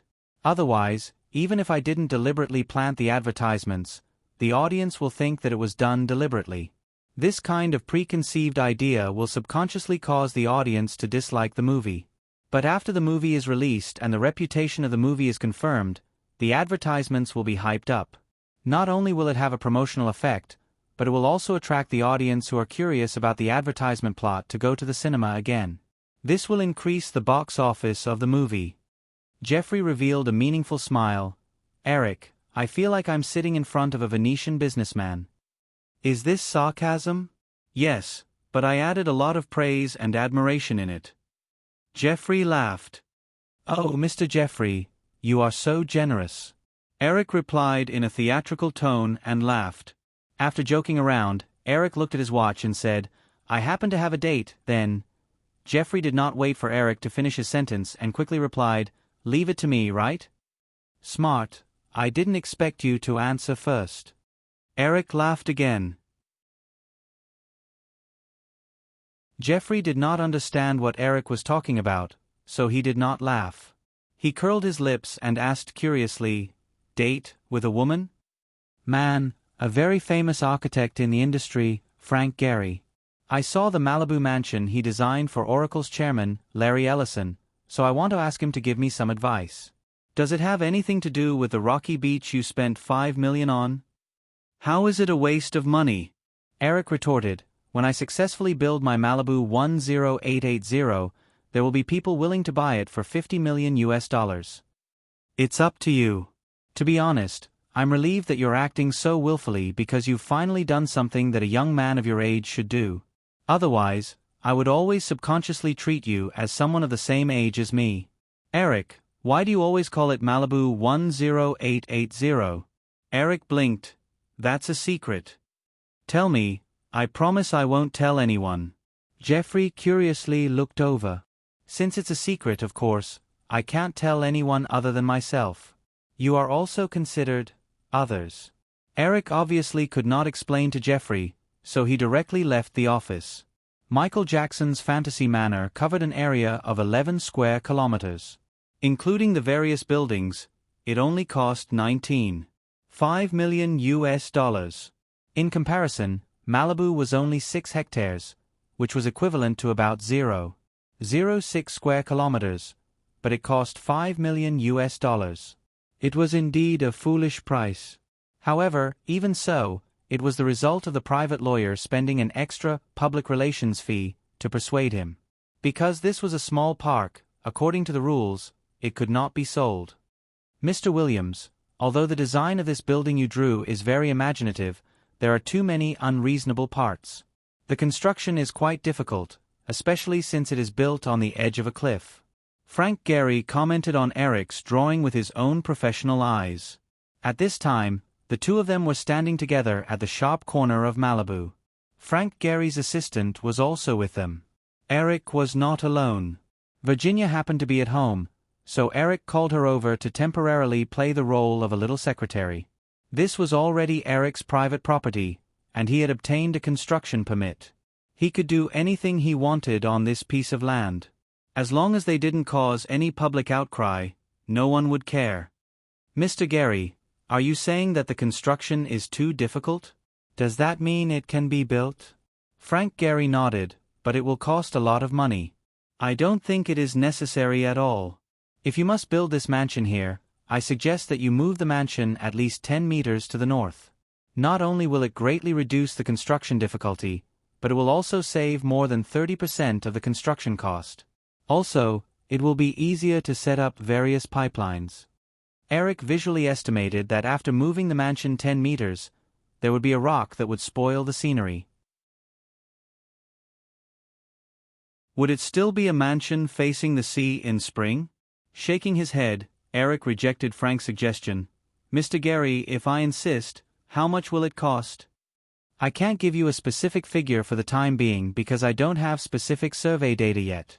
If you insist on building according to the style on your design, you will need to do a lot of tests on the geological condition of the cliff to determine if it can withstand the weight of the building. If it can't, you will need to reinforce it, which will be even more troublesome. But I think it will cost at least $5 million. Only $5 million US. Eric raised his brows. He had spent $5 million US to buy this piece of land.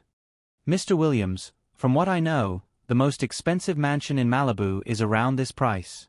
"Sorry, Mr. Gehry. I don't know much about these things. I would like to ask if I am willing to spend $10 million or even $20 million US. What kind of effect will the mansion have? In this era, even Microsoft's Bill Gates will not take out $10 to $20 million US in cash. After all, his net worth was reflected in the share prices. But it was different in the movie industry. As long as the box office sales were good, the company will be able to get back tens of millions or even hundreds of millions of USD in a short time. Frank Gehry looked at the young man in front of him and thought for a while before saying, "If that is the case, I will build a piece of art for you." "Mr. Williams, are you sure?" "I am sure, Mr. Gehry. I want a piece of art," Eric replied without hesitation.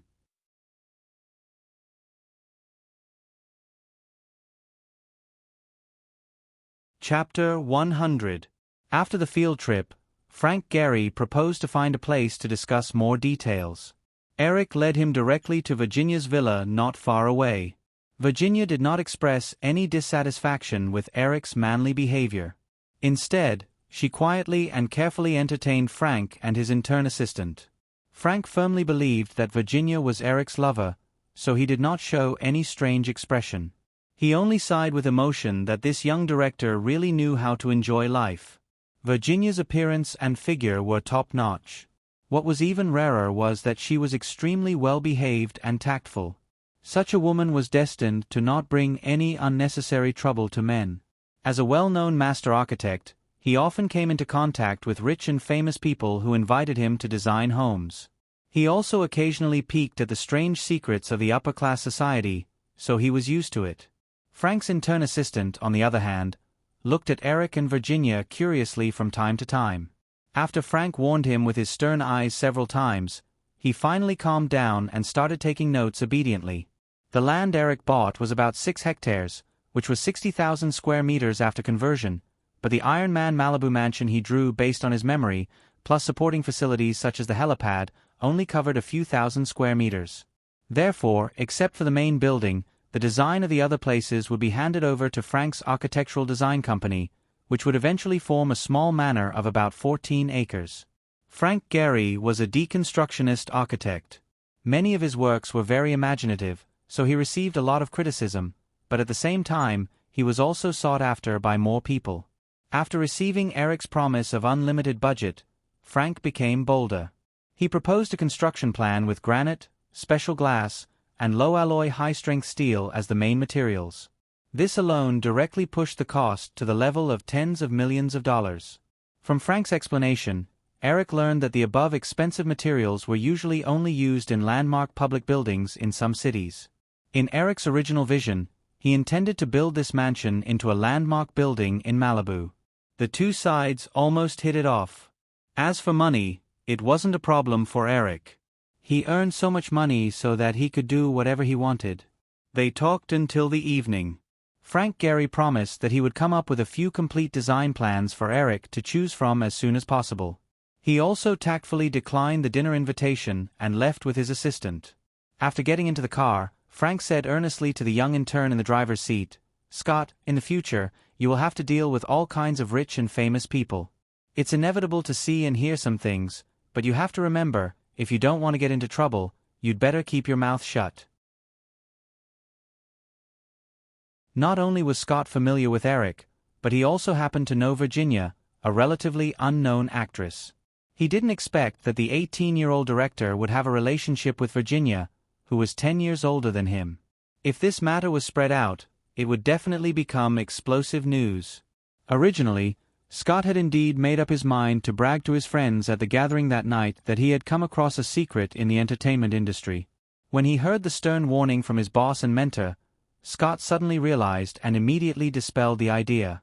Even if he sold this news to the paparazzi, he wouldn't be able to get much money. He might even lose his promising job. "Mr. Frank, I'll remember." Frank patted Scott's shoulder and didn't say anything else. In Virginia's small mansion, after sending off Frank and his assistant, Virginia cleaned up the teacups and casually asked the little man sitting on the sofa reading a magazine, "Eric, you brought the two of them to my house. Aren't you afraid that this matter will spread?" Eric continued to flip through the magazine without looking up. "Don't worry, it won't." "That's not necessarily true," Virginia retorted in the kitchen while washing a teacup. "Frank's assistant seems to recognize me. I saw him look back and forth between the two of us more than once." Eric turned his head and asked, "Are you worried that our relationship will be exposed?" Virginia smiled at Eric and said, "Of course not, I can't wait to have a scandal with you. That way, an unknown actress like me can become famous."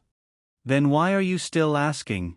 You should be praying that the assistant will sell the news of us to the paparazzi. Eric smiled and turned his attention back to the magazine in front of him. Virginia washed the cups, dried her hands, and returned to the living room. She sat down next to Eric and said, "I'm doing this for your sake. Don't you have an official girlfriend? You even have a little girl at home, and now you're provoking me. Aren't you afraid that the media will call you a playboy? Playboy is my goal for 2 lifetimes. I can't ask for more. I don't read it.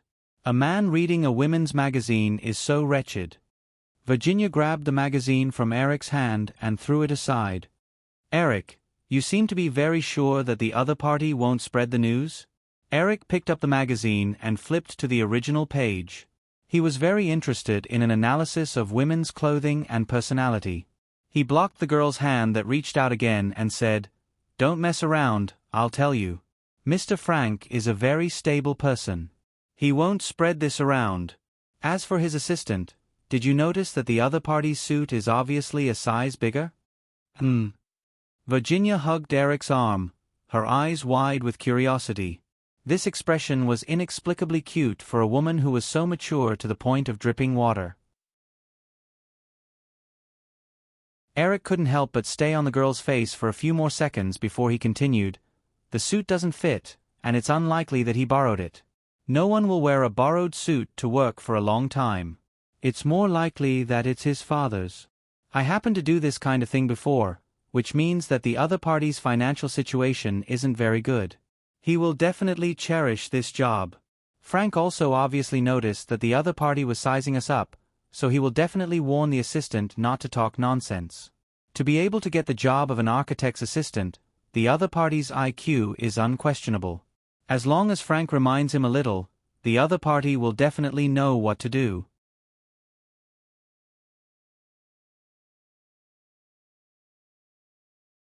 Chapter 101. Eric, you're really smart. Although I also noticed that the assistant's suit didn't fit, I didn't think of what you said at all. This is nothing. As long as you develop the habit of observing and thinking, it will be fine. Also, I quite like reading Sherlock Holmes novels. So, Virginia came up and raised her chin. "Mr. Holmes, have you noticed any changes in me?" "I noticed it long ago. Your hair is dyed very well. I like it very much." Eric touched the girl's dyed golden brown hair. "You're really insincere. You said it so reluctantly. It took me several hours to dye my hair." Eric kissed the girl on the cheek and comforted her. "Okay, let's not talk about this anymore. How's the script for Scary Island coming along?" "I've been reading the script seriously these days. However, Mr. Kapoor doesn't think very highly of me. He feels that it's a waste to give this script to me. If it were an Oscar-level actress, such as Meryl Streep or Jodie Foster, this story might be more exciting. I'm also a little worried about whether I can play this role well." "Eric, aren't you preparing for your new movie? How about I play some female roles in your movie first?" After the girl finished speaking, she looked at Eric hopefully. "Okay, then don't play this role." Eric's lips curled into a faint smile. "I happen to have a female Interpol role in my new movie that suits you." Virginia was just testing him. She didn't have much hope. She didn't expect Eric to agree so easily. She asked in disbelief, "Really?" Eric nodded. "Of course. However, I want to make it clear to you. My next movie is a completely men's movie. The 2 female characters who can barely be considered female leads don't have many scenes. They only appear for a few scenes." "Ah." Virginia's mouth opened slightly and she couldn't say anything. She made a big deal. Perhaps for those actresses who were still struggling at the bottom of Hollywood, even if it was just a few scenes in Eric's new film, they would fight for it at all costs. After all, they were working with 2 A-level superstars, Tom Cruise and Tom Hanks. Even if it was Virginia half a month ago, she would have been overjoyed to hear Eric's promise. However, things were different now. She had a better opportunity to play the leading role in a wonderful script, but she gave it up on her own accord in exchange for a vase role with only a few scenes. This made Virginia feel like crying, but no tears came out. What should she do now? tell Eric that she regretted her decision and wanted to act in that horror film again? With the little man's shrewd and domineering character, if he found out that she was playing tricks in front of him, he was likely to turn hostile. Pa! A crisp sound woke the girl from her predicament. She felt a burning pain coming from the station. Virginia raised her head and saw that Eric had a teasing smile on his face. The girl instantly understood that her trick had not escaped Eric's eyes. However, the good news was that Eric's expression was not angry. "Do you regret it?" the man asked. "Eric, I'm sorry. I was wrong. I won't dare to do it again." Eric reached out and pinched the girl's face. "You're not smart enough, so don't play tricks everywhere. It's best to be content with what you have. If you're stupid and greedy, you'll end up in a miserable state. Also, don't really treat me like an 18-year-old boy. That's wrong. Although your physical age is 10 years older than mine, my mental age is more than 10 years older than yours. Even Jeffrey and Kapoor always think that I'm the same age as them." "Yes, yes." The girl nodded like a chick pecking at rice. "Since we're talking about this, it's better to make some things clear, lest you do something stupid." Eric continued, "It's impossible for the two of us to have a future. If you're willing to be my woman, I'll always help you in your career to the best of my ability. If one day you're tired and want to find a man to get married or something, let me know in advance, and I'll let you go. But before that, if you have an affair with another man behind my back, it'll be a very serious betrayal to me. It'll be a shame, so don't do it." Although Eric did not say what the consequences of betrayal were, Virginia saw a flash of coldness in the man's eyes. The girl could not think of any better words for a moment, so she could only promise clumsily, "Eric, I'll never do that." In short, it's good that you know your limits. Prepare the script for Scary Island well. With your acting skills, work hard, and it'll be enough to support this story. If you can perform well, it's not impossible for you to get a few public relations nominations in the future. Yes. Gradually, the two of them stopped talking. Virginia, who was familiar with Eric's personality, was completely passive and allowed him to dominate everything. The two of them did not even have dinner. They tossed and turned until late at night before Eric fell asleep first. He always seemed more tired than women. Under the faint light, Virginia lay on her side, staring at the little man in front of her with her eyes open. She reached out her index finger, wanting to scratch Eric's nose, but hesitated and retracted it. If she woke this devil up, who knew what tricks he would come up with to torture her? "What kind of person are you?" After a long time, Virginia sighed. Then, she suddenly thought of something and smiled proudly. "And you say you're not a young boy, humph."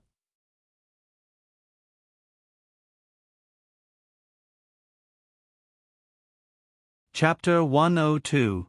It was March, and the 61st Academy Awards ceremony was getting closer and closer. As Hollywood movies became more and more influential around the world, the Oscars received more attention. Although this year's Oscar award was not related to Eric, no one could ignore this 18-year-old boy who had risen to fame in less than 6 months. Among the movies related to him, Back to 17 and Home Alone were in their 15th week of release since November 18th last year. Although Back to 17 was not as popular as Home Alone, after 4 months of screening, the box office had reached $107 million. It became the 6th movie in 1988 to exceed $100 million at the box office. If it was not compared to Home Alone, the box office figures were very good. Until now, the box office potential of Back to 17 had been completely exhausted. It could only earn 200,000 to 300,000 renminbi a week from less than 300 screens, and it could be cancelled at any time. Home Alone, which was released at the same time as Back to 17, had nearly 240 million renminbi at the box office. Home Alone was still earning about 5 million renminbi a week for more than 1,200 screens in North America. In this era, the domestic box office of a Hollywood movie was a super hit of $200 million. Only George Lucas' Star Wars series could easily achieve that. Even Spielberg's Raiders of the Lost Ark series did not have the confidence to do so. $300 million at the local box office could only be a legend.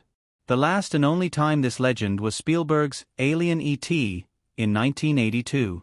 6 years later, Home Alone had the potential to reach the legendary threshold again. Columbia, who had started the acquisition negotiations with Sony, was no longer thinking about how much profit they could get from the VAM contract. Instead, they were thinking about how to raise the box office of The Kid in North America to $300 million. Everyone knew that once the box office of Home Alone exceeded $300 million, Columbia's share price would skyrocket again. What? You want me to be the guest presenter for the Best Supporting Actress award? Eric looked at Amy Pascal in surprise. Can Columbia make this decision? We have communicated with the producer of this year's Academy Awards, Alan Carl. With your current influence, you are qualified to be the presenter. Eric, as long as you agree, you will receive the invitation very soon. Eric was hesitant. His exposure was high enough, and his private life was harassed by paparazzi every few days. But he could understand Columbia's intention. Whether it was for the release of Home Alone or the summer release of Dark War, it was beneficial for him to appear at an award ceremony with a viewership of 40 to 50 million. Since Blunt Cohen left the company and started the acquisition talks with Sony, Columbia's attitude towards Eric had a 180-degree change. They actively promoted Home Alone. But at that time, Home Alone had already missed the Golden Globe Award, which was the most practical award, and the Oscar nominations had already been announced. Home Alone only received a negligible nomination for the Best Soundtrack Award. Everyone knew that this was the Academy's way of attracting the public's attention. At the same time, it was also a consolation nomination for Home Alone due to the outstanding box office results. If Columbia had been active in PR from the beginning, Home Alone could have gotten a few more nominations, and perhaps even won an Oscar. However, it was too late to talk about this now. Not to mention, there were less than 2 weeks until the Oscar judges voted, so there was not much point in doing PR. If Home Alone could beat Rain Man, Danger in the Fog, and Dangerous Relationship to win an Oscar, it would be a test of the audience's IQ. At the end of the day, Home Alone was just a comedy for young children without any artistic content. After some consideration, Eric nodded and agreed. Although Columbia was doing this for their own sake, Eric could also reap a lot of benefits from it. As long as he cooperated with Columbia, there was a high chance that the box office of Home Alone would exceed $300 million. Once this goal was achieved, Eric's share would reach $120 million. AI.me also conveyed to Eric the promise of the Columbia executives. After Home Alone stopped airing, Columbia would pay Eric's share in full within a month. This could greatly alleviate Eric's financial situation. Not long ago, Eric borrowed another $50 million from the bank for the successful filming of Smelling Women and Island Horror, as well as the construction of the Malibu mansion. He was now $100 million in debt. In Hollywood, he was undoubtedly the person with the highest debt. Since you agreed, I will inform Alan Carl to send you an invitation as soon as possible. AI.me took a sip of coffee with satisfaction and asked, Eric, I heard that your negotiations with Tom Cruise and Tom Hanks are in a deadlock. Do you need Columbia to step in? Eric shook his head and refused. This deadlock was within his expectations, and he was sure that this deadlock would not last more than a month. Because during the Easter holidays, Richard Gere had given up the lead role in Wind and Moon to participate in the action drama Mighty Dragons Killing Formation, which was about to be released. He had no memory of this movie, so he could only ask around. In the end, the news he received was that even within the United Artists, the most optimistic box office estimate for this movie was only about $30 million. With Richard Gere as an example, even if Tom Cruise and Tom Hanks were A-level Hollywood superstars, they would not do the same stupid thing to refuse to participate in Eric's new movie. The more top superstars were, the more cautious they were when choosing movies. If they accidentally stepped on a bad movie, the damage to their reputation would be immeasurable. 4 years ago, Al Pacino's US $30 million blockbuster film failed miserably at the box office, and he had to take a 4-year hiatus due to the enormous pressure of public opinion. Before that, Al was a 5-time Oscar nominee and was undeniably an A-list Hollywood superstar. And Eric's movies had experienced 3 consecutive huge successes, which was undoubtedly the most guaranteed box office and reputation in Hollywood. What's more, after Cruise and Hanks read the script, they unanimously agreed that the box office prospects of Dark War were good. The reason why the two of them let CAA's agent and Firefly continue the deadlock was not only to save some face for Michael Ovitz, the most powerful person in Hollywood, but also to get a higher salary and share. Eric believed that if CAA deliberately caused the negotiations to break down, the two of them would definitely immediately stop it. From the script discussion that day, Eric knew that the two of them had already made up their minds to act in this movie. Otherwise, they would not have discussed the script with him for 4 hours. No need, Amy. CAA will give in less than a month. Eric did not want to owe Columbia a favor. I can use this time to finish the preparations for the movie. Compared to the previous 2 movies that took less than a month to produce, Dark War has plenty of time. There are still 4 months before the July release.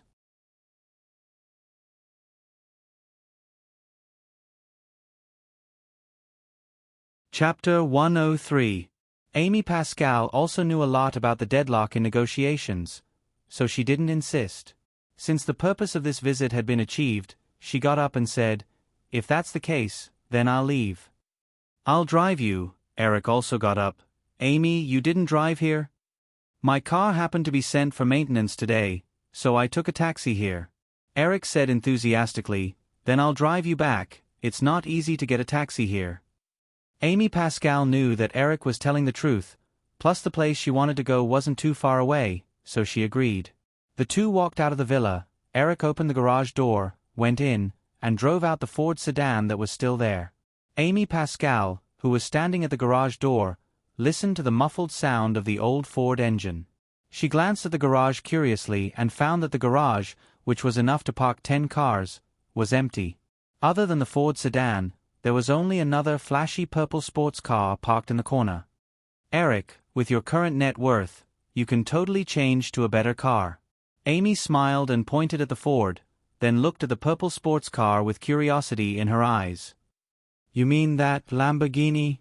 Eric carefully opened the door for Amy and asked. Amy nodded, got into the passenger seat, fastened her seatbelt and said, "Yeah, isn't that car very beautiful? Why don't you drive it?" "I remember Al drove this model in Wind and Moon, but that one was silver." Eric said, "Lamborghini gave it to me a few days ago, but I don't know how to drive it. If I have time, I can go for a drive on the highway, but forget about it in Los Angeles. Lamborghini is really generous. This car is estimated to be more than $200,000. Eric smiled and didn't answer. This car wasn't the ordinary monster sports car that Lamborghini was about to put on the market, but a 4-wheel drive concept car that was specially customized. Although there was no price, the value was no less than $300,000. The price of the ordinary monster sports car was only $240,000, and the first monster sports car was a 2-wheel drive. The reason why Lamborghini was so generous was because they wanted to continue working with him. Although he had given away a luxury sports car worth more than $300,000, the other party did not lose out. This year's sales were at least 3 times that of previous years. Compared to the profits, a concept car worth more than $300,000 was nothing. A few days after the news that Eric would be working with Tom Cruise and Tom Hanks in his new film was revealed, Lamborghini took the initiative to come to him. In addition to giving him a concept car, they also wanted to sign a long-term cooperation agreement with Eric. He decisively accepted the car.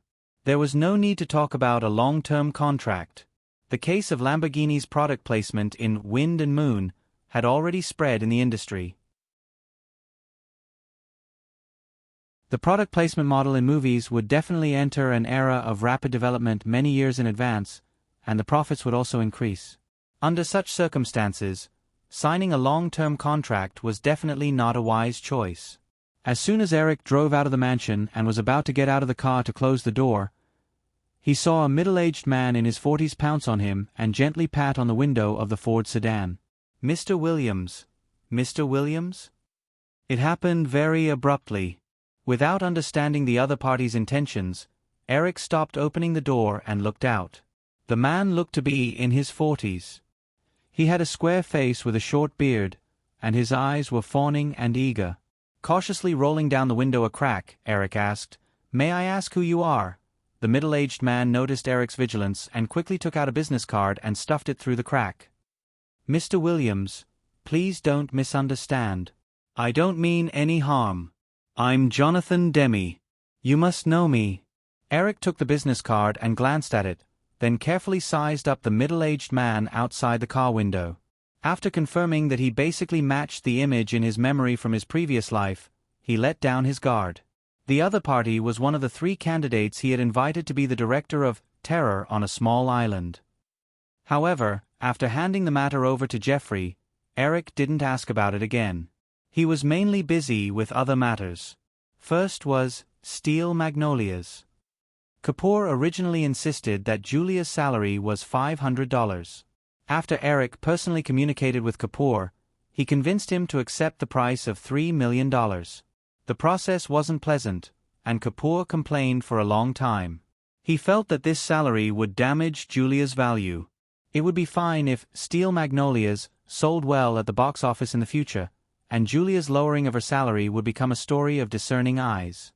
But if the box office wasn't ideal, it would be difficult for Julia to receive a higher salary for a long time. On the other hand, Julia accepted Eric's arrangement without any objections. Of course, Eric could tell what the girl was thinking. She wasn't very willing to accept Eric's offer, but she silently accepted it. In several eye contact, Eric read the girl's intention more than once. She felt that this was to repay him for making her famous. In the end, although Julia cried after being reprimanded by Eric at his house some time ago, deep down, she still yearned to be free from Eric's restraint and influence. Not only did the girl think this way, but she also did it. Perhaps she felt that this time, by lowering her salary, she had returned Eric a favor. Perhaps in the next movie, she could justifiably no longer listen to his arrangements. Eric wasn't too unhappy about this.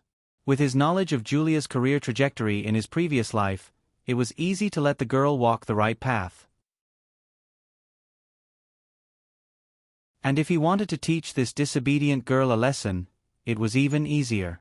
A flop movie was enough.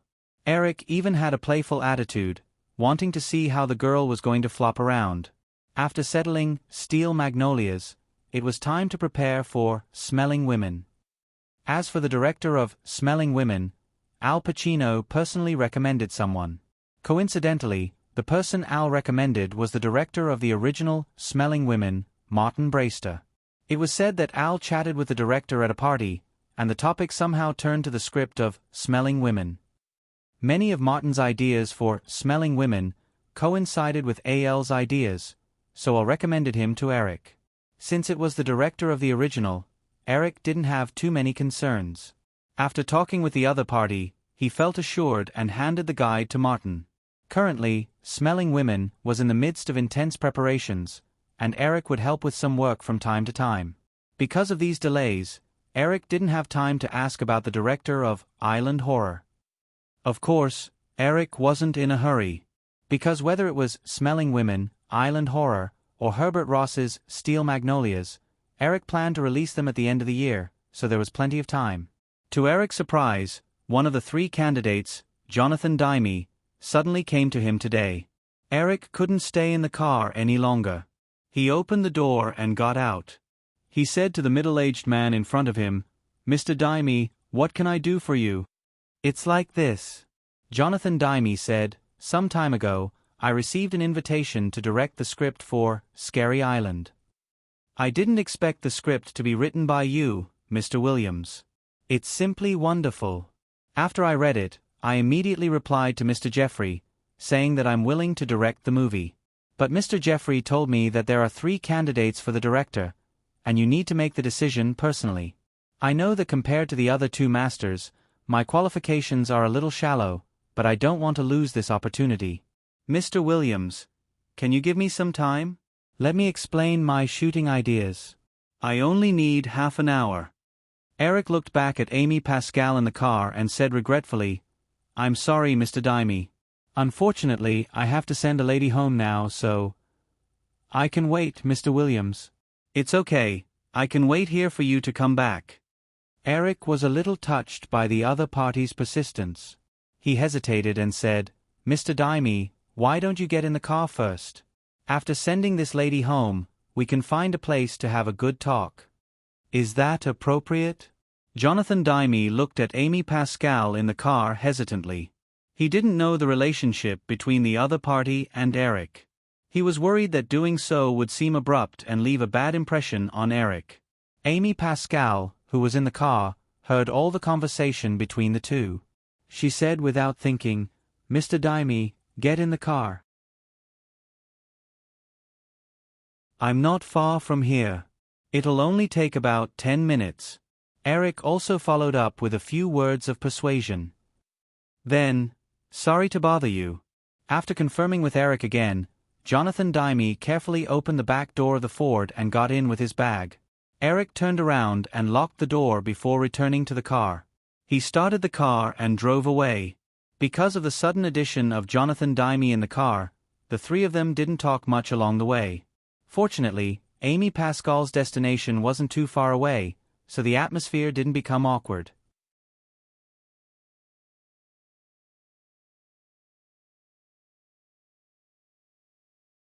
Chapter 104. After sending Amy Pascal home, Eric took Jonathan Daimi to a coffee shop nearby.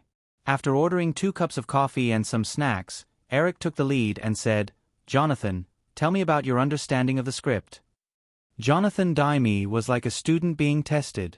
He sorted out his thoughts and said, "Compared to those movies that rely on violent blood, mystifying sound effects, or strange and hideous makeup to achieve horror effects, Island Horror will undoubtedly create a new type of psychological thriller horror film. The script is full of Hitchcock-style suspense settings.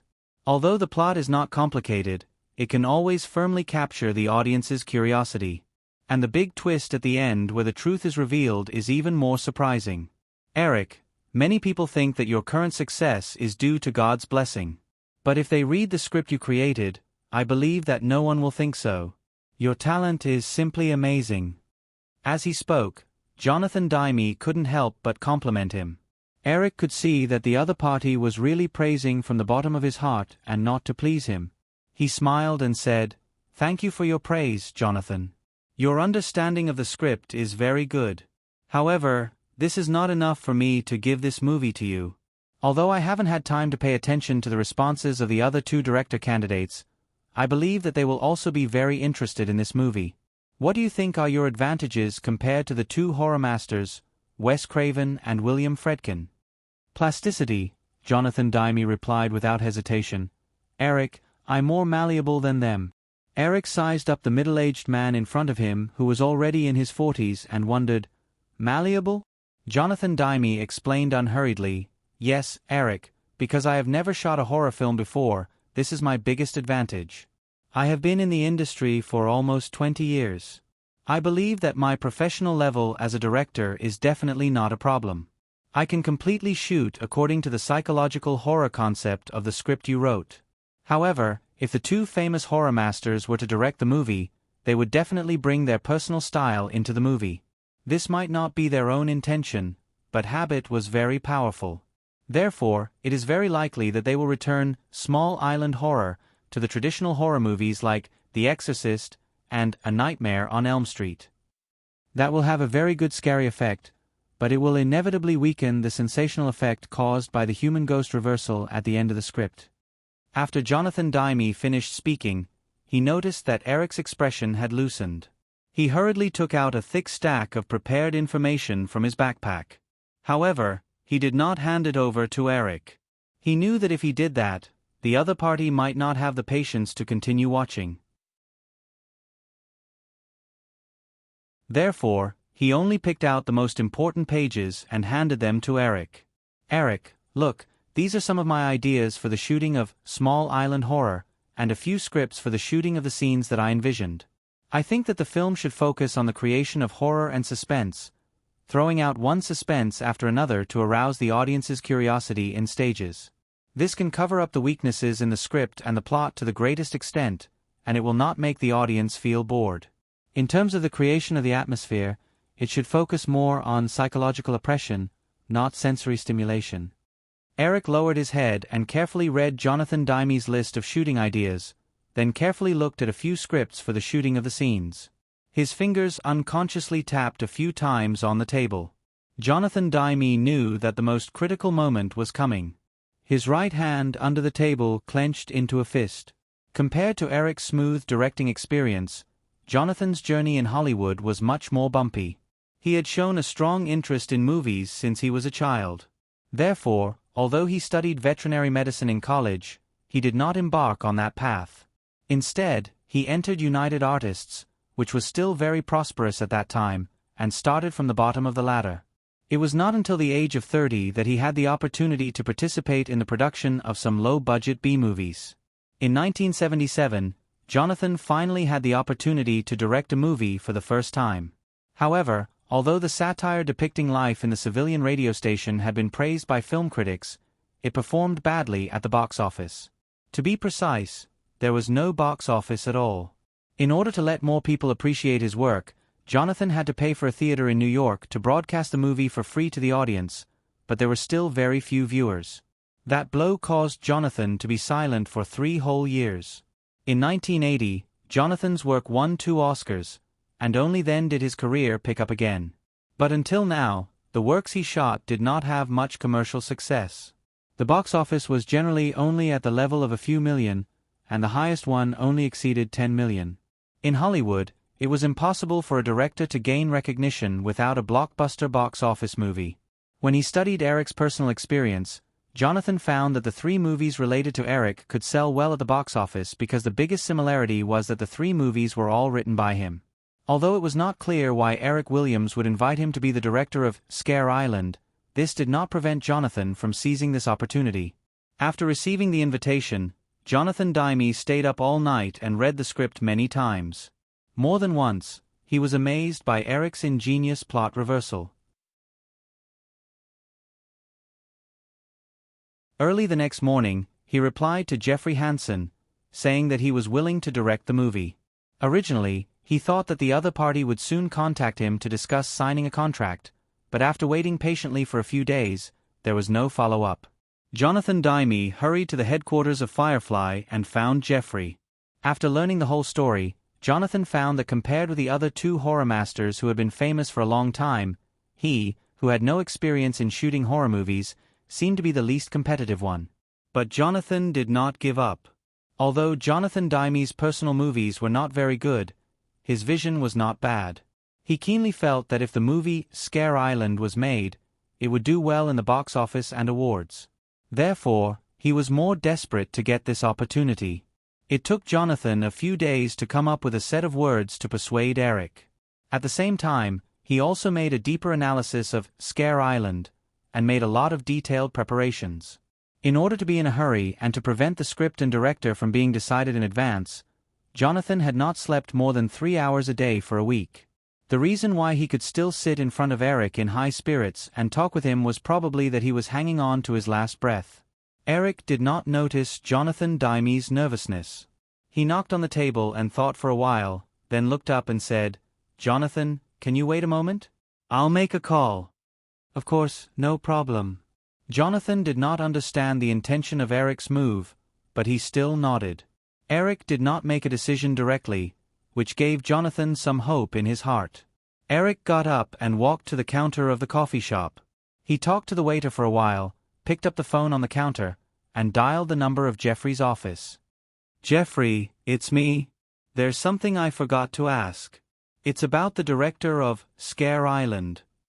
"Yes," have Wes Craven and William Friedkin responded. Okay, I got it. Actually, Jonathan Demme came to me personally. I think his idea is good, and he's very enthusiastic about this movie. I think I can give him a chance. Yes, reject him. That's it, I'm hanging up.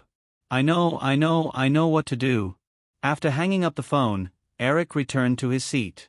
Jonathan knew that the last moment was definitely coming. He could not help but sit up slightly and look at Eric expectantly. "Jonathan, when I sent out the invitation, I said that the female lead of this movie has been decided internally. Do you have any objections?" Jonathan Demme's face showed unconcealable joy. He knew that Eric's question was equivalent to giving the movie to him. No, I don't have any objections. The choice of actors is the producer's right. After hesitating for a moment, Jonathan could not help but ask, Eric, is the female lead your girlfriend named Jennifer Aniston? Eric shook his head and said, No. Jonathan Dime asked because he could not let go of the concerns in his heart. After getting a negative answer, he decisively shut his mouth. It was fine as long as it was not Jennifer Aniston. Jonathan Dime was originally worried that Eric deliberately mentioned this condition to make his girlfriend famous. However, that girl was too young after all. To play the role of the single mother in the script, just the makeup alone was difficult enough. As for the relationship between the real female lead and Eric, that was not something that Jonathan needed to pay attention to. Then, Eric, is it? Eric nodded and said, Yes, Jonathan. You've been given the opportunity to direct this movie. Mr. William Friedkin just happened to be directing another movie, so naturally, he rejected the invitation. Mr. Wes Craven also showed a strong interest in this script. However, he had concerns about the female lead. Plus, what you just said does make some sense, so I asked Jeffrey to reject him.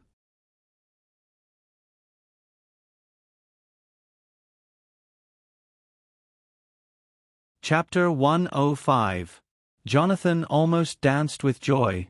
Of course, this was just his inner impulse, and he certainly would not show it on the surface. Eric, thank you. Thank you for giving me this opportunity to direct. I promise I'll make a film that you'll be satisfied with. Looking at the middle-aged man in front of him who could not hide his excitement, Eric also smiled. Jonathan, you can go to Firefly tomorrow to discuss the specific director's contract with Jeffrey. I think you'd better go back and have a good sleep now. Jonathan felt that Eric's words were somewhat irrelevant. He did not sleep much in the past few days, but now, after successfully getting this directing opportunity, every cell in Jonathan's body was in a state of excitement, and he did not feel tired at all. Eric, I'm not tired. Maybe we can continue to talk about this movie? I still have a lot of ideas, Jonathan said as he patted the thick stack of documents in front of him. Eric shook his head firmly.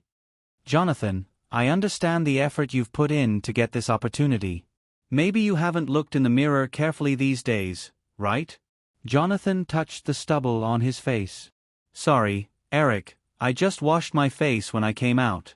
I didn't have time to shave. No, Eric said. It's not about that. It's about your eyes. Your eyes are bloodshot. This is caused by staying up too late. So, listen to me, go back and have a good night's rest. Your health comes first. At Eric's insistence, Jonathan Dime had to get up and go home. Eric also drove away from the coffee shop.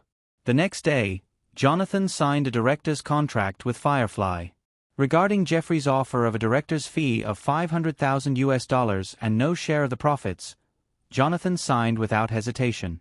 Because this opportunity was the most important for him.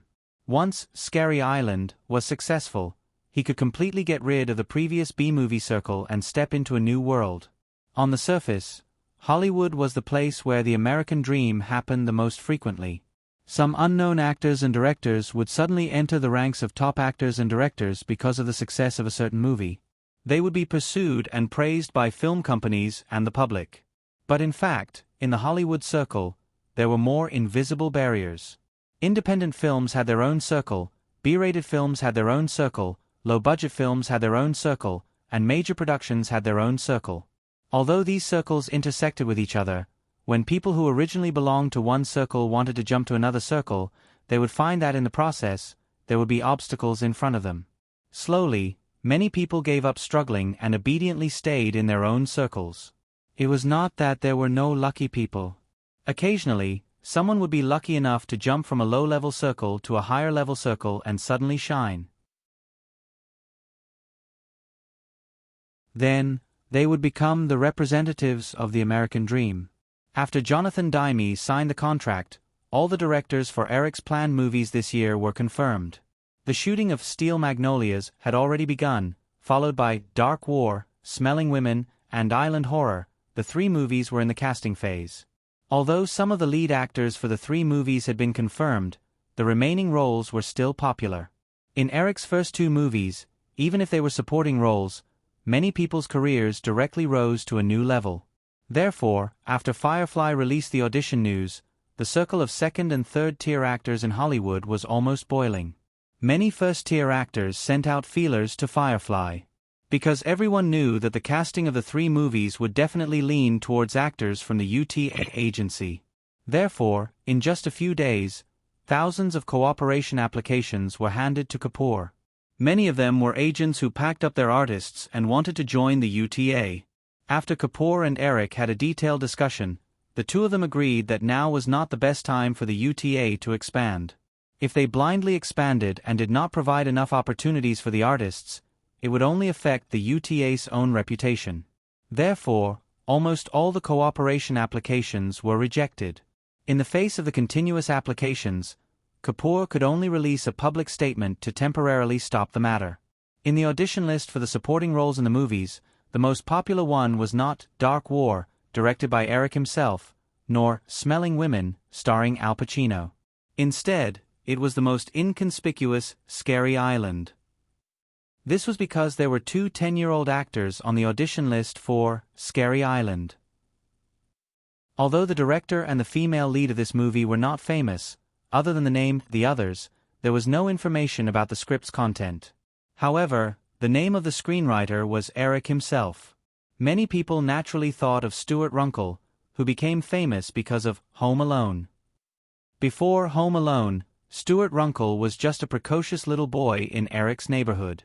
Who would have thought that this child would become popular all over the world? Therefore, while the roles in the other 2 movies only received a few hundred audition applications, the candidate list for the 2 young actors had expanded to 5,000 people and was still increasing. As the audition news spread, Firefly also received the files of young actors from Europe, Australia, and other places. I'm really sorry, Charlson. It's not that I don't want to use Stu, but this movie really doesn't need an actor of Stu's level. It's not about the salary. I know. It's just that the little boy doesn't have many scenes. No problem. If you have time, you're welcome to visit my house. Then, goodbye. After hanging up the phone, Eric rubbed his swollen temples. Ever since Firefly released the audition list, he received countless calls every day, whether at home or at the company. The call just now was from little Stu's father, Charlson Runkle, who had not contacted him for a long time. He wanted to get the role of the little boy in Home Alone for little Stu. Stuart Runkle was very popular in the eyes of outsiders, but only insiders knew that little Stu was now a little priceless. His salary was ridiculously high, but not many people dared to invite him. Most of his income came from advertisements and endorsements. Perhaps Charlson Runkle also knew that maintaining little Stu's reputation was the most important thing, so he put aside his pride and personally called Eric, even offering a low price of $3 million. CAA's public offer for Stuart's salary was $8 million. Unknowingly, Eric found that although he did not participate in many social activities, his social circle had become surprisingly large. This was probably the legendary saying, "No one cares about the poor in the downtown, but the rich have distant relatives in the deep mountains." Even people who had only met and chatted with Eric would talk about the weather for a few minutes in a familiar tone, and then inadvertently recommend a certain actor. With a burst of fragrance, 2 small arms wrapped around Eric's neck from behind the sofa, and coquettishly rubbed her face against Eric's cheek. "Hey, okay, stop fooling around." Eric pulled Druid's little arm away from his neck and sighed inwardly. This girl was really God's favorite. Years of indulgence had not caused the slightest bit of damage to the girl's milky skin. Drew laughed as Eric pulled her. She lifted her feet and jumped over the back of the sofa, flipped over, and threw herself into Eric's arms. "You're almost a girl, still so naughty." The girl blinked her big eyes and giggled coquettishly. Eric was already used to Drew's teasing. "Okay, tell me, why did you suddenly come back? Seriously, can't I just miss you? Is this the accent of your hometown? It's weird, who did you learn it from?" Eric asked with a smile. Drew was a bit confused by Eric's sudden English. What's hometown? It's… I almost got interrupted. Tell me, why did you come back? Actually, I just miss you, Eric. I saw the Lamborghini in the garage. I didn't expect you to remember it just because I said I liked it. I'm so touched. You misunderstood. I actually wanted to give it to Jenny.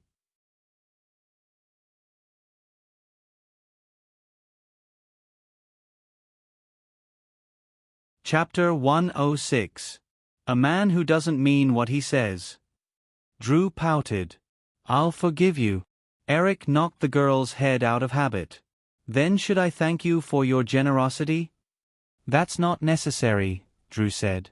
She reached into her jeans pocket and pulled out a crumpled piece of paper. Here, it's all here. Eric took it and glanced at the list of names and audition roles. He laughed. I didn't expect you to be so busy. Sigh. The girl sighed. I've already rejected those that I could. It's not like I'm asking you for a role. It's just an audition. Okay, I'll arrange it. Eric didn't say much. Since Drew suddenly came back today, Eric knew that it must have something to do with the recent audition. His plan for Drew's future was roughly the same as in her previous life. He even thought of the name of the girl's future film company. It was Still Flower Pictures. With Drew's smart and capable personality, she would be a great help to him in the future. There was no harm in helping her build more connections now. Just as Drew said, it was just an audition. Whether she succeeded or not was still up to him. He could also earn a favor for the girl. Why not? After reading the list carefully, Eric found that many of them were famous Hollywood stars in the future. Among them was Spielberg's other goddaughter, Gwyneth Paltrow. She should be 17 or 18 years old this year. She wanted to audition for the role of the girl that the robber Andy met on the bus in Dark War. Recalling Gwyneth's appearance, Eric crossed her out in his heart. There was no other reason. She didn't fit his aesthetic standards at all. Perhaps in the eyes of Westerners, Gwyneth Paltrow was a standard beauty. However, Eric had no interest in beauties with high cheekbones, high noses, and deep eye sockets. He preferred beauties with soft facial lines. Jennifer Aniston, Drew, and Virginia were all women of this type. Even Julia wasn't considered a beauty with high cheekbones. Thinking of this, Eric couldn't help but pull over Drew, who was holding the remote control and adjusting the TV channels. He held the girl's small face and carefully looked at it. Thinking of the risk of the girl growing up, Eric couldn't help but sigh. Drew was a little nervous and expectant. Were they going to kiss? However, when she sighed, she immediately became angry. She bared her teeth and threatened, Eric, if you dare to sigh in front of my face again, I'll scratch you. What's the hurry? Eric stroked Drew's hair. I'm just lamenting. 4 years ago, the cute little loli holding a cat in Cat's Eyes suddenly became so big. Although in English, whether it was a or only, it didn't stop Drew from hearing the evil in Eric's tone. The girl rolled her eyes and pressed Eric down on the sofa. You damn lolicon. I'm going to report you and lock you up.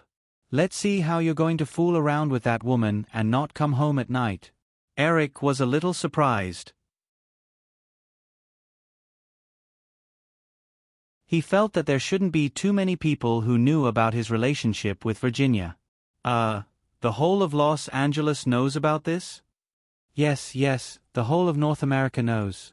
A third-rate actress actually got the female lead role in a script written by Williams. Do you think everyone is stupid? So, you have to be careful not to let the paparazzi take photos. Otherwise, people will definitely say that you have an Oedipus complex. That woman is 10 years older than you. I definitely don't have such tendencies. Eric raised his hand and retorted. Of course I can prove it. The girl sat on Eric's waist and raised her chin arrogantly. She squinted at Eric. Because you're a lolicon. Okay, I'm a lolicon. I'm guilty. Eric smiled and surrendered. Can you get off me first? Drew's eyes widened. Just as she was about to move, she was stopped by Eric. Don't mess around. It's broad daylight. Then I'll go to your room tonight. I've decided to go out tonight. Anyway, the whole of North America knows. The girl immediately stepped forward and held Eric's arm. No, Eric, you can't give up on yourself like this. You should learn from Drew Barrymore. Eric broke free from Drew's arm and got up to walk upstairs. As he walked, he said, "Learn your truant skills. Al met me yesterday and said that he saw a playful girl at a party. That day seemed to be Wednesday." Eric no longer had any hope that Drew could stay in school. He also didn't expect Drew to be admitted to university.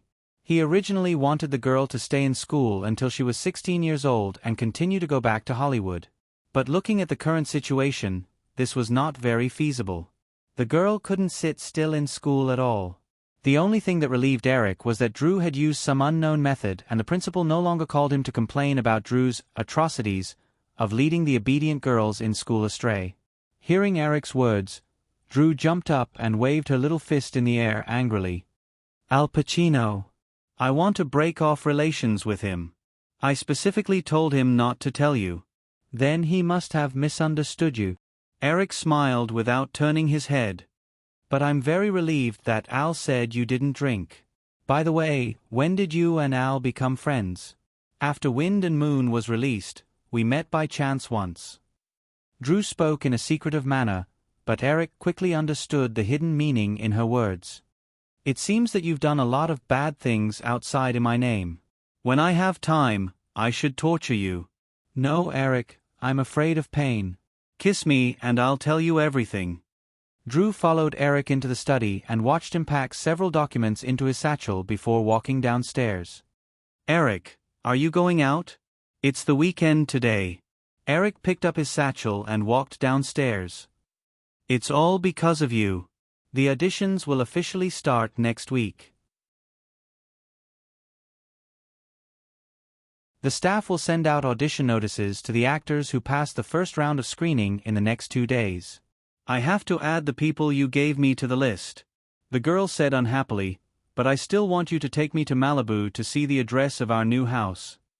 "What's there to see? It's still a wasteland. It'll take at least a year to build. Be a good girl and watch TV at home. If you have a conscience, you can cook me dinner or something." Drew blinked her big green eyes. "Can I have a conscience and order takeout for you? Then I'd better go to a third-rate celebrity's house for a dinner of love." "Don't, Eric. That's a deal. You can't feel the warmth of a dinner without feelings. At most, I'll order takeout and heat it up myself." But you're tuning in to the Narrate and Escape YouTube channel. Don't forget to subscribe and join us on this journey to catch the most captivating stories.